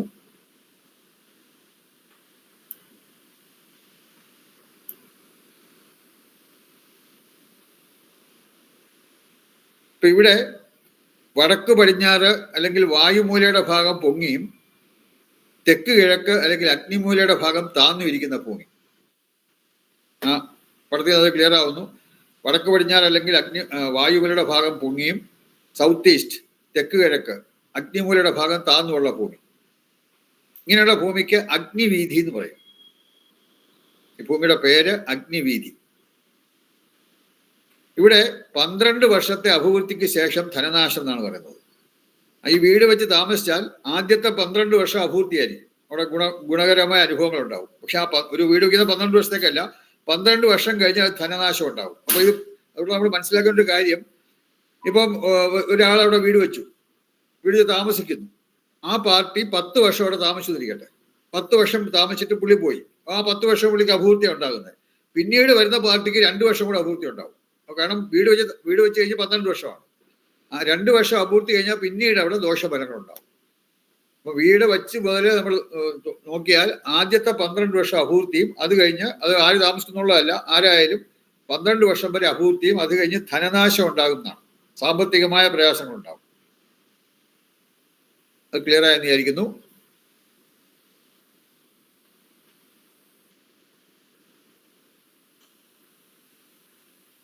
സർ ഒരു ഡൗട്ട് ഉണ്ട് സർ. ഈ ഉയർച്ച താഴ്ച നമുക്ക് എങ്ങനെ വിഷ്വൽ അപ്രീസിയേഷൻ ആണോ അതോ എന്തെങ്കിലും ഇൻസ്ട്രുമെന്റ് വെച്ചിട്ടാണോ? കേട്ടില്ല. ഈ ഉയർച്ച താഴ്ച നമ്മൾ നോക്കുന്നത് ഉയർച്ച താഴ്ച നമുക്ക് കാഴ്ചയില് പൊങ്ങിയിരിക്കുന്നു, അല്ലാതെ ഇൻസ്ട്രുമെന്റ് ഒന്നും വെച്ച് നോക്കേണ്ട ആവശ്യമില്ല. കാരണം ഇൻസ്ട്രുമെന്റ് ഒക്കെ വാങ്ങിച്ച് 1 ഇഞ്ച് 2 ഇഞ്ചോ 3 ഇഞ്ചൊക്കെ ശ്രദ്ധിക്കുക. ഇപ്പൊ പിന്നെ 1 ഇഞ്ച് 2 ഇഞ്ച് അതിന്റെ ശബ്ദം വേറെ കേൾക്കുന്നു. അൺമ്യൂട്ട് ചെയ്യുക, സോറി മ്യൂട്ട് ചെയ്യുക ആ ശബ്ദം. അപ്പൊ ഇപ്പൊ ചെറിയ വ്യത്യാസങ്ങൾ ഇപ്പൊ ഒരു പിന്നെ 50 അടി 60 അടി അല്ലെങ്കിൽ 10 മീറ്റർ ഒക്കെ ഉള്ള ഒരു സ്ഥലത്ത് 1 ഇഞ്ച് 2 ഇഞ്ചൊക്കെ വ്യത്യാസം വന്നു കഴിഞ്ഞാൽ അതൊരു കാര്യമായ എഫക്റ്റ് ഉണ്ടാവില്ല. ഈ വ്യത്യാസം കൂടുന്തോറും അതിന്റെ എഫക്റ്റ് കൂടും. അപ്പൊ അവിടെ നല്ല ചായ്വൊക്കെ നമുക്ക് കണ്ണി നോക്കി അറിയാൻ പറ്റും. അവിടെ മുങ്ങിയിരിക്കുന്നു, ഇവിടെ താന്നിരിക്കുന്നു ഒക്കെ നമുക്ക് അറിയാൻ പറ്റും. അപ്പൊ അങ്ങനെ ആ കണ്ണിലെ നമ്മുടെ ദൃഷ്ടിയിൽ ആ വ്യത്യാസം ഉണ്ടായാൽ മതി. അപ്പൊ ഈ വ്യത്യാസം അറിയാം. അല്ല തീരെ ചെറിയ 1 ഇഞ്ചിന്റെ ഒക്കെ വ്യത്യാസം ചിലപ്പോൾ ദൃഷ്ടിയിൽ നമുക്ക് പെട്ടെന്ന് ക്ലിയർ ആയില്ല എന്ന് വരും. അപ്പൊ അത് അങ്ങനെയുള്ളതൊക്കെ ക്ലിയർ. പക്ഷെ വ്യത്യാസം ഉണ്ടെങ്കിൽ ആ വ്യത്യാസം എവിടെ പൊങ്ങിയിരിക്കണം എവിടെ താന്നിരിക്കണം എന്ന് നോക്കണം. ഇപ്പൊ ഇവിടെ വടക്ക് വശം പൊങ്ങിയിരിക്കുന്നു, തെക്ക് വശം താന്നിരിക്കുന്നു. വടക്ക് പൊങ്ങി തെക്ക് വശം താന്ന ഭൂമി. ഇത് ദോഷമാണ്. കാരണം എപ്പോഴും തെക്ക് വശം താന്ന് വടക്ക് തെക്ക് പൊങ്ങി വടക്ക് താന്നാണ് നല്ലത്. ഇത് വേറെ വിപരീതമായിട്ടുള്ളത് നല്ലതല്ല. ഇതിന് യമവീഥി എന്നാണ് പേര് പറയുന്നത്. വടക്ക് വശം പൊങ്ങി തെക്ക് വശം താന്നുള്ള ഭൂമിക്ക് യമവീഥി. 8 വർഷത്തെ അപൂർത്തിക്ക് ശേഷം മരണം എന്നാണ്. അങ്ങനെയുള്ള സ്ഥലത്ത് വീട് വെച്ച് താമസിച്ചാൽ ആദ്യത്തെ 8 വർഷം അപൂർത്തി ഉണ്ടാവും. അത് കഴിഞ്ഞ് മരണം എന്ന് പറഞ്ഞാൽ മരണമോ തത്തുല്യമായ അവസ്ഥയുണ്ടാവും. മരിച്ച് ഒരാൾക്ക് അനങ്ങാൻ വയ്യ, കാല് കൈ ഒന്നും അനക്കാൻ വയ്യ, അങ്ങനെ ഒരു മരണത്തിന് തുല്യമാണ്. അപ്പൊ അങ്ങനെ മരണമോ അല്ലെങ്കിൽ തത്തുല്യമായ അവസ്ഥ ഉണ്ടാകുന്നതാണ് യമവീതി. 8 വർഷത്തെ അപൂർത്തിക്ക് ശേഷം മരണം.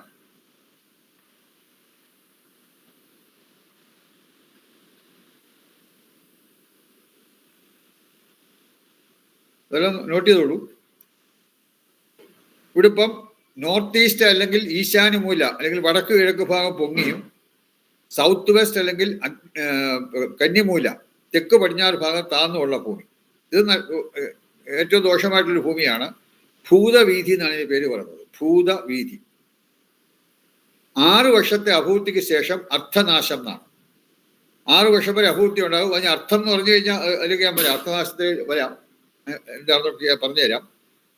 6 വർഷത്തെ അപൂർത്തിക്ക് ശേഷം അർത്ഥനാശം.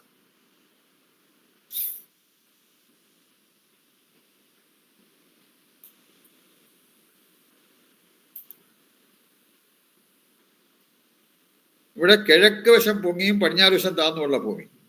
ഞാൻ ആദ്യം പറഞ്ഞ ഗോവീധിയുടെ നേരെ എതിരെയാണ്. ഗോവീധി എന്ന് പറഞ്ഞാൽ പടിഞ്ഞാറ് പൊങ്ങിയും കിഴക്ക് താന്നുമാണ്. ഇത് കിഴക്ക് പൊങ്ങിയും പടിഞ്ഞാറ് താന്നു. വരുണവീഥി എന്നാണ് പറയുന്നത്. ഇത് ദോഷമാണ്. 10 വർഷത്തെ നേട്ടങ്ങൾക്ക് ശേഷം ദാരിദ്ര്യം. 10 വർഷത്തെ നേട്ടങ്ങൾക്ക് ശേഷം ദാരിദ്ര്യം. ഇപ്പൊ ഇവിടെ നിങ്ങളൊന്ന് ശ്രദ്ധിക്കുക.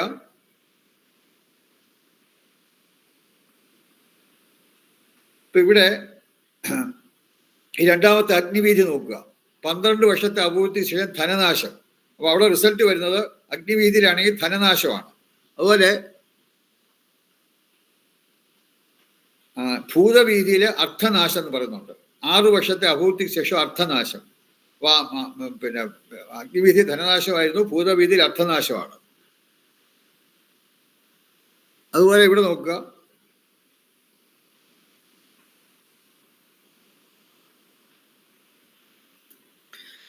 പിന്നെ വരുണവീതിയിൽ ദാരിദ്ര്യമാണ്.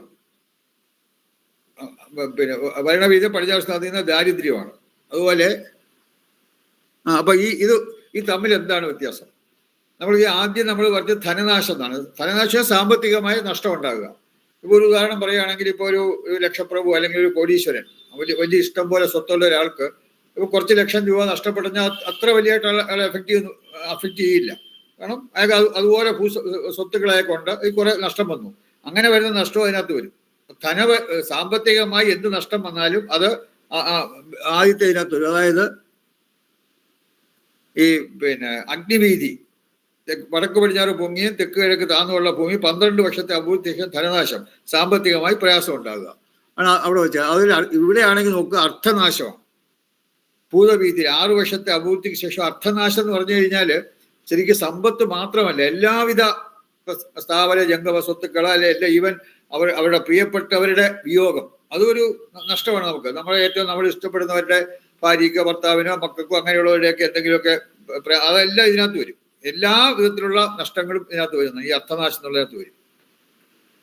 അതുപോലെ തന്നെ ദാരിദ്ര്യം എന്ന് പറഞ്ഞു കഴിഞ്ഞാൽ മറ്റേ ആദ്യത്തെ നമ്മൾ കാര്യം അഗ്നിവീതിയിലെ ധനനാശത്തെ പറഞ്ഞുള്ളൂ, ധനം. പക്ഷെ ഇവിടെ അതല്ല, 10 വർഷത്തെ നേട്ടങ്ങൾക്ക് ശേഷം ദാരിദ്ര്യം. ഏത് കോടീശ്വരനാണെങ്കിലും അവിടെ താമസിച്ചു കഴിഞ്ഞാൽ 10 വർഷം വരെ വലിയ ദോഷം ഉണ്ടാവില്ല.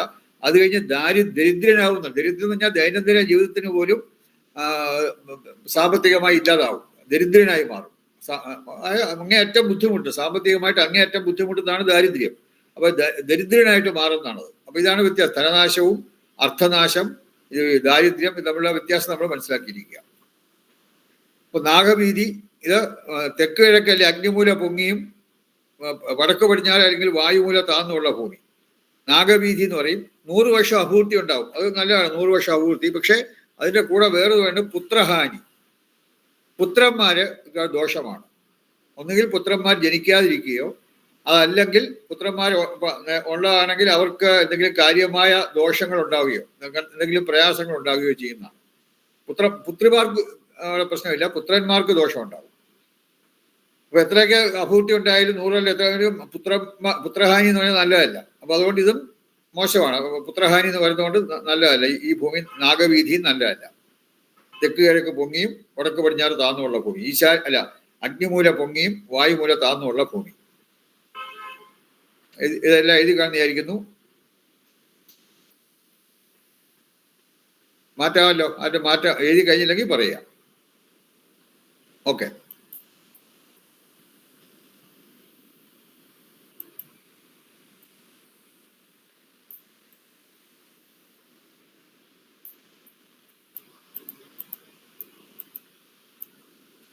തെക്കുവശം പൊങ്ങിയും വടക്കുവശം താഴ്ന്നുമുള്ള ഭൂമി. തെക്കുവശം പൊങ്ങിയും വടക്കുവശം താഴ്ന്നുമുള്ള ഭൂമി ഗജവീതി. ഇത് നല്ലതാണ്. തെക്കുവശം പൊങ്ങിയും വടക്കുവശം താഴ്ന്നുമുള്ള 100 വർഷത്തെ അഭിവൃദ്ധിയും ധനാഗമവും, സാമ്പത്തികമായ ഉയർച്ച ഉണ്ടാവും.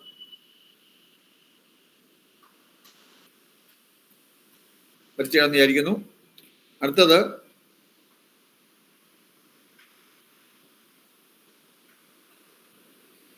വടക്ക് കിഴക്ക് ഭാഗം താന്നും തെക്ക് പടിഞ്ഞാറ് ഭാഗം പൊങ്ങിയും. അതായത് കന്നിമൂലയുടെ ഭാഗം പൊങ്ങിയും ഈശാന്യമൂലയുടെ ഭാഗം താന്നുള്ള ഭൂമി. ഏറ്റവും നല്ല ഭൂമിയാണിത്. ഇതിന് ധാന്യവീതി എന്ന് പറയും. ധാന്യവീതി. 1000 വർഷം വരെ അഭിവൃദ്ധി എന്നാണ് പറയുന്നത്. വീട് വെച്ച് കഴിഞ്ഞാൽ 1000 വർഷം വരെ അവിടെ താമസിക്കുന്നവർക്ക് അഭിവൃദ്ധി ഉണ്ടായിക്കൊണ്ടേയിരിക്കും. അപ്പൊ ഇതുവരെ നമ്മള് പിന്നെ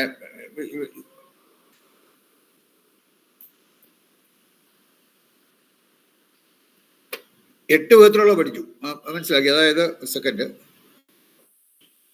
ധാന്യവി 1000 വർഷത്തെ ഐശ്വര്യമായപ്പോൾ നമ്മളെ 1, 2 ഇങ്ങനെ 8 വിധത്തിലുള്ളത് കഴിഞ്ഞു. ശരിക്കും 20 വിധത്തിൽ ഭൂമിയെ തരംതിരിക്കുക. ഇതിപ്പോ 8 വിധമായി. ഇനി അടുത്ത് നോക്കാം.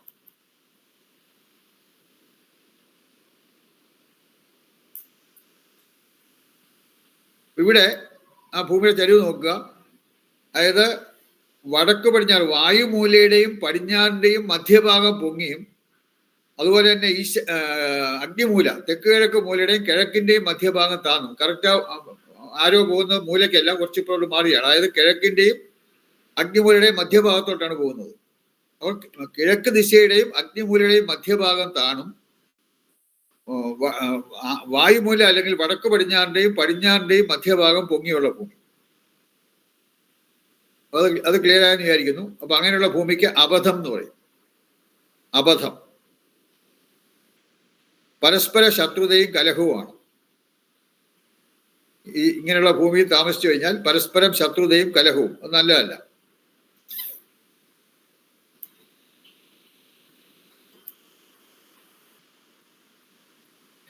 അതുപോലെ അഗ്നിമൂലയുടെയും തെക്കിന്റെയും മധ്യഭാഗം താന്നും വായുമൂലയുടെയും വടക്കിന്റെയും മധ്യഭാഗം പൊങ്ങിയും. ആരോടുമ്പോ കറക്റ്റായിട്ട് ഇടുക. അതായത് അഗ്നിമൂലയുടെയും തെക്കിന്റെയും മധ്യഭാഗം താന്നിരിക്കുന്നു, വായുമൂലയുടെയും വടക്കിന്റെയും മധ്യഭാഗം പൊങ്ങിയിരിക്കുന്നു. ക്ലിയർ ആയെന്ന് വിചാരിക്കുന്നു. അപ്പൊ അങ്ങനെയുള്ള ഭൂമിക്ക് രോഗകൃത്ത് എന്നാണ് പറയുന്നത്. ഇങ്ങനെയുള്ള ഭൂമിയിൽ വീട് വെച്ച് താമസിച്ചാൽ എന്നും അവിടെ രോഗങ്ങളായിരിക്കും. ഒരിക്കലും അവർക്ക് രോഗം, ഒരു അസുഖം വന്നാൽ അത് മരുന്ന് കഴിച്ച് മാറിയ വേറൊരു അസുഖം, അങ്ങനെ എപ്പോഴും ആ വീട്ടിൽ താമസിക്കുന്നവരെ എല്ലായ്പ്പോഴും രോഗങ്ങൾ ശല്യപ്പെടുത്തിക്കൊണ്ടേയിരിക്കും. രോഗകൃത്ത്, രോഗങ്ങൾ, മനക്ലേശം. എപ്പോഴും രോഗങ്ങൾ വന്നാൽ സ്വാഭാവികമായും മനക്ലേശം ഉണ്ടാവും.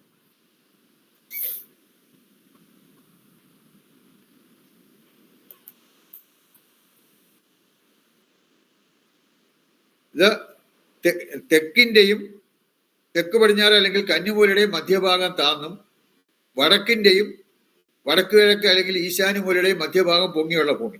വടക്കിന്റെയും വടക്ക് കിഴക്കിന്റെയും മധ്യഭാഗം പൊങ്ങിയും തെക്കിന്റെയും തെക്ക് പടിഞ്ഞാറിന്റെയും മധ്യഭാഗം താണുമുള്ള ഭൂമി. ഇങ്ങനെയുള്ള ഭൂമിക്ക് അർഗളം എന്നാണ് പറയുന്നത്. അർഗളം.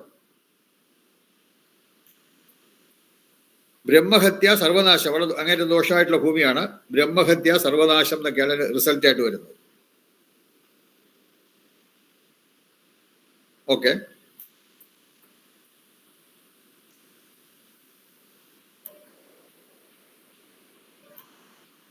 ഇവിടെ കന്നിമൂലയുടെയും പടിഞ്ഞാറിന്റെയും മധ്യഭാഗം താന്നും ഈശാന്യമൂലയുടെയും കിഴക്കിന്റെയും മധ്യഭാഗം പൊങ്ങിയിരിക്കുന്നു. കന്നിമൂല സൗത്ത് വെസ്റ്റിന്റെയും മധ്യഭാഗം താന്നും ഈശാന്യമൂല അല്ലെങ്കിൽ നോർത്ത് ഈസ്റ്റിന്റെയും മധ്യഭാഗം പൊങ്ങിയുള്ള ഭൂമി. ഇങ്ങനെയുള്ള ഭൂമിക്ക് ശ്മശാനം എന്നാണ് പറയുന്നത്. ശ്മശാനം. അതിന്റെ റിസൾട്ട് വരുന്ന വംശനാശം. ആ വംശം തുടർന്നു കൊണ്ടുപോകാനുള്ള ആള് കാണില്ല. ആ വംശം നശിച്ചു പോകും.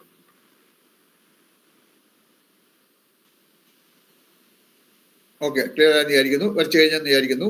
വരച്ചു കഴിഞ്ഞില്ലെങ്കിൽ പറയണം. ഓക്കെ.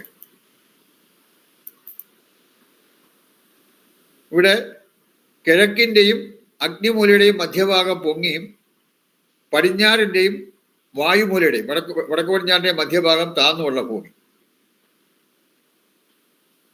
പൈതാമഹം എന്നാണ് ഇതിന് പറയുന്നത്. ഇത് നല്ല ഭൂമിയാണ്. ഇത് ശുഭമായ നല്ല റിസൾട്ടാണ് കിട്ടുന്നത്.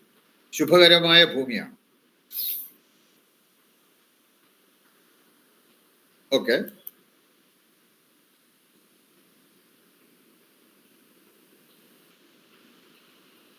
ഇവിടെ വായുമൂലയുടെയും വടക്കിന്റെയും മധ്യഭാഗം താഴ്ന്നും അഗ്നിമൂലയുടെയും തെക്കിന്റെയും മധ്യഭാഗം പൊങ്ങിയുള്ള ഭൂമി. ഇങ്ങനെയുള്ള ഭൂമിക്ക് സുബധം എന്ന് പറയും. സുബധം. ഇത് നല്ല ഭൂമിയാണ്. അവിടുത്തെ റിസൾട്ട് ശുഭമായ ഫലമാണ് താമസിക്കുന്നവർക്ക്, വീട് വെച്ച് താമസിച്ചാൽ.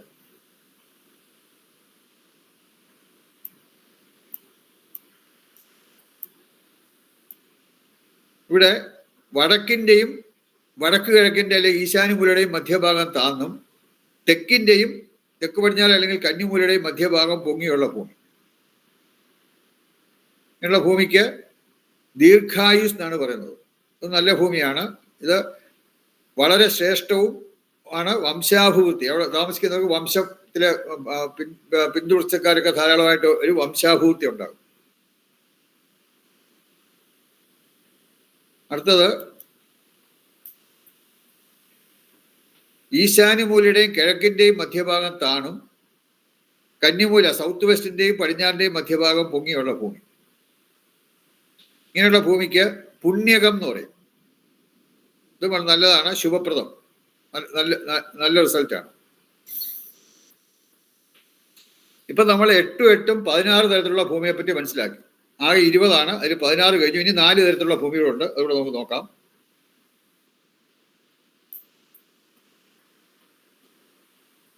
ഇവിടെ തെക്ക് കിഴക്ക് ഭാഗം താഴ്ന്നും അതായത് അഗ്നിമൂലയുടെ ഭാഗം താഴ്ന്നും മറ്റെല്ലാ ഭാഗവും പൊങ്ങിയുള്ള ഭൂമി. നോക്കുക, മറ്റെല്ലാ മൂലകളും പൊങ്ങിയിരിക്കുകയാണ്. അതായത് വടക്ക് കിഴക്കിനേക്കാളും താഴ്ന്നാണ് തെക്ക് കിഴക്ക്. അതുപോലെ വടക്ക് പടിഞ്ഞാറിനേക്കാളും താഴ്ന്നാണ്. അതുപോലെ തെക്ക് പടിഞ്ഞാറിനേക്കാളും എല്ലാം താഴ്ന്നിരിക്കുകയാണ് സൗത്ത് ഈസ്റ്റ്. സൗത്ത് ഈസ്റ്റ് ഏറ്റവും താഴ്ന്നിരിക്കുന്നു, മറ്റു മൂലകളെല്ലാം പൊങ്ങിയിരിക്കുന്നു. അത് ക്ലിയർ ആയെന്ന് വിചാരിക്കുന്നു. അങ്ങനെയുള്ള ഭൂമിക്ക് ശ്വേനകം എന്നാണ് പറയുന്നത്. ശ്വേനകം. അത് നാശവും മരണവുമാണ്, ദോഷമാണ്. നാശവും മരണവും ഉണ്ടാകുന്നതാണ്.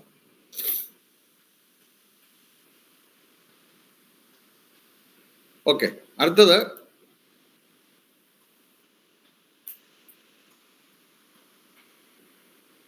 കന്നിമൂലയുടെ ഭാഗം താന്നിരിക്കുന്നു, ബാക്കി എല്ലാ ഭാഗവും പൊങ്ങിയിരിക്കുന്നു. കന്നിമൂല അല്ലെങ്കിൽ സൗത്ത് വെസ്റ്റ്, തെക്ക് പടിഞ്ഞാറ് ഭാഗം താന്നും മറ്റെല്ലാ ഭാഗവും പൊങ്ങിയും. ഇത് വളരെ ദോഷമാണ്. ഇതിന് ശ്വമുഖം എന്നാണ് ഇങ്ങനെയുള്ള ഭൂമിക്ക് പറയുന്നത്. ശ്വമുഖം ദാരിദ്ര്യമാണ് ഫലം. അങ്ങേയറ്റം ഇവിടെ വെച്ച് താമസിക്കുന്നവരെ അങ്ങേ എത്ര കോടീശ്വരനായാലും ദരിദ്രനായി മാറുന്നതാണ്.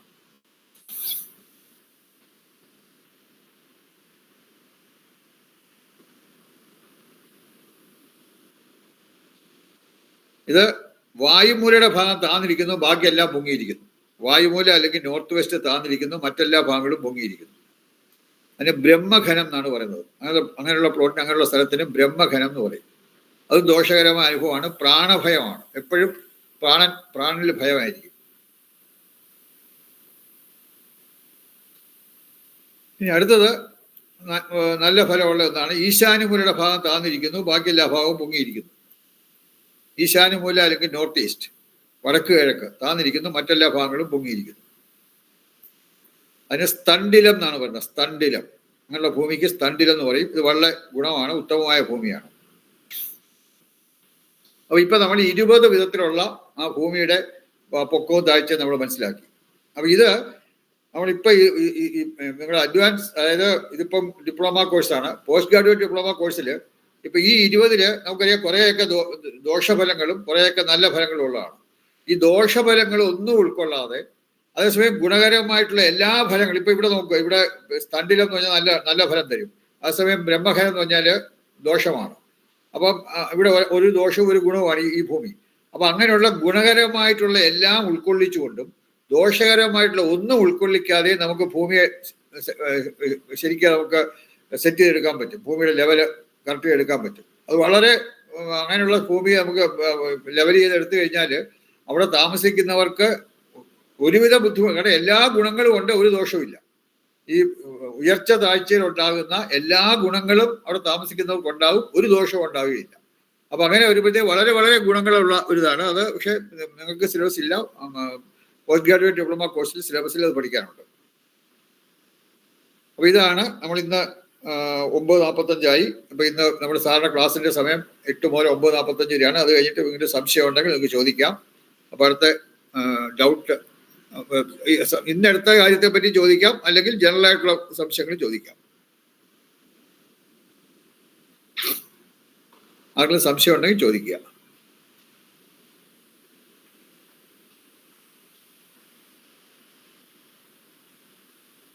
സംശയങ്ങളൊന്നുമില്ല.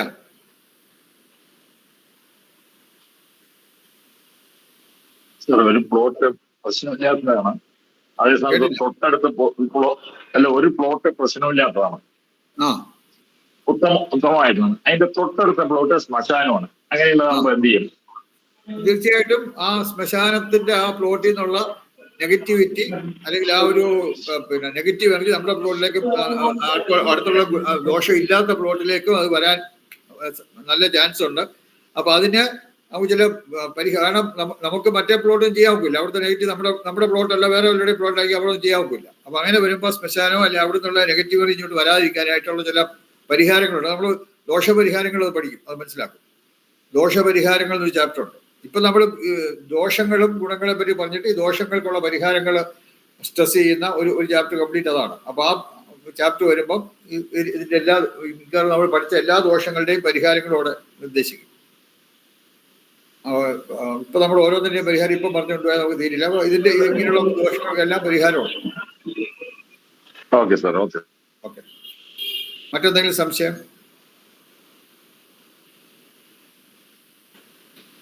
ഇന്ന് പഠിച്ചേക്കാൻ നോക്കുക. അവിടെ ഞാൻ പ്രത്യേകിച്ച് നിങ്ങൾ എഴുതിയെടുക്കാനോടെ പറഞ്ഞത്. അടുത്ത ക്ലാസ്സിൽ വരുന്നതിന് മുമ്പ് എല്ലാം നോക്കിക്കൊണ്ട് വരിക.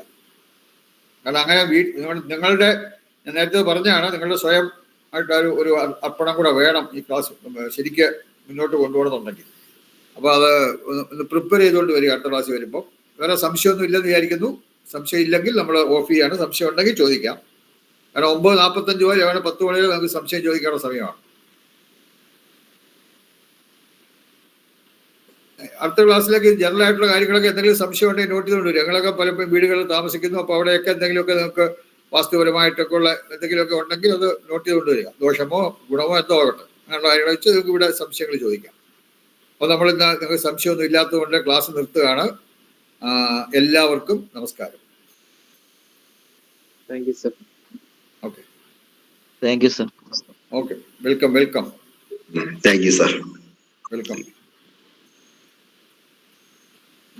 Thank you sir. നന്ദി സാർ. നന്ദി. വെൽക്കം. ഓഫ് ചെയ്യുന്നു.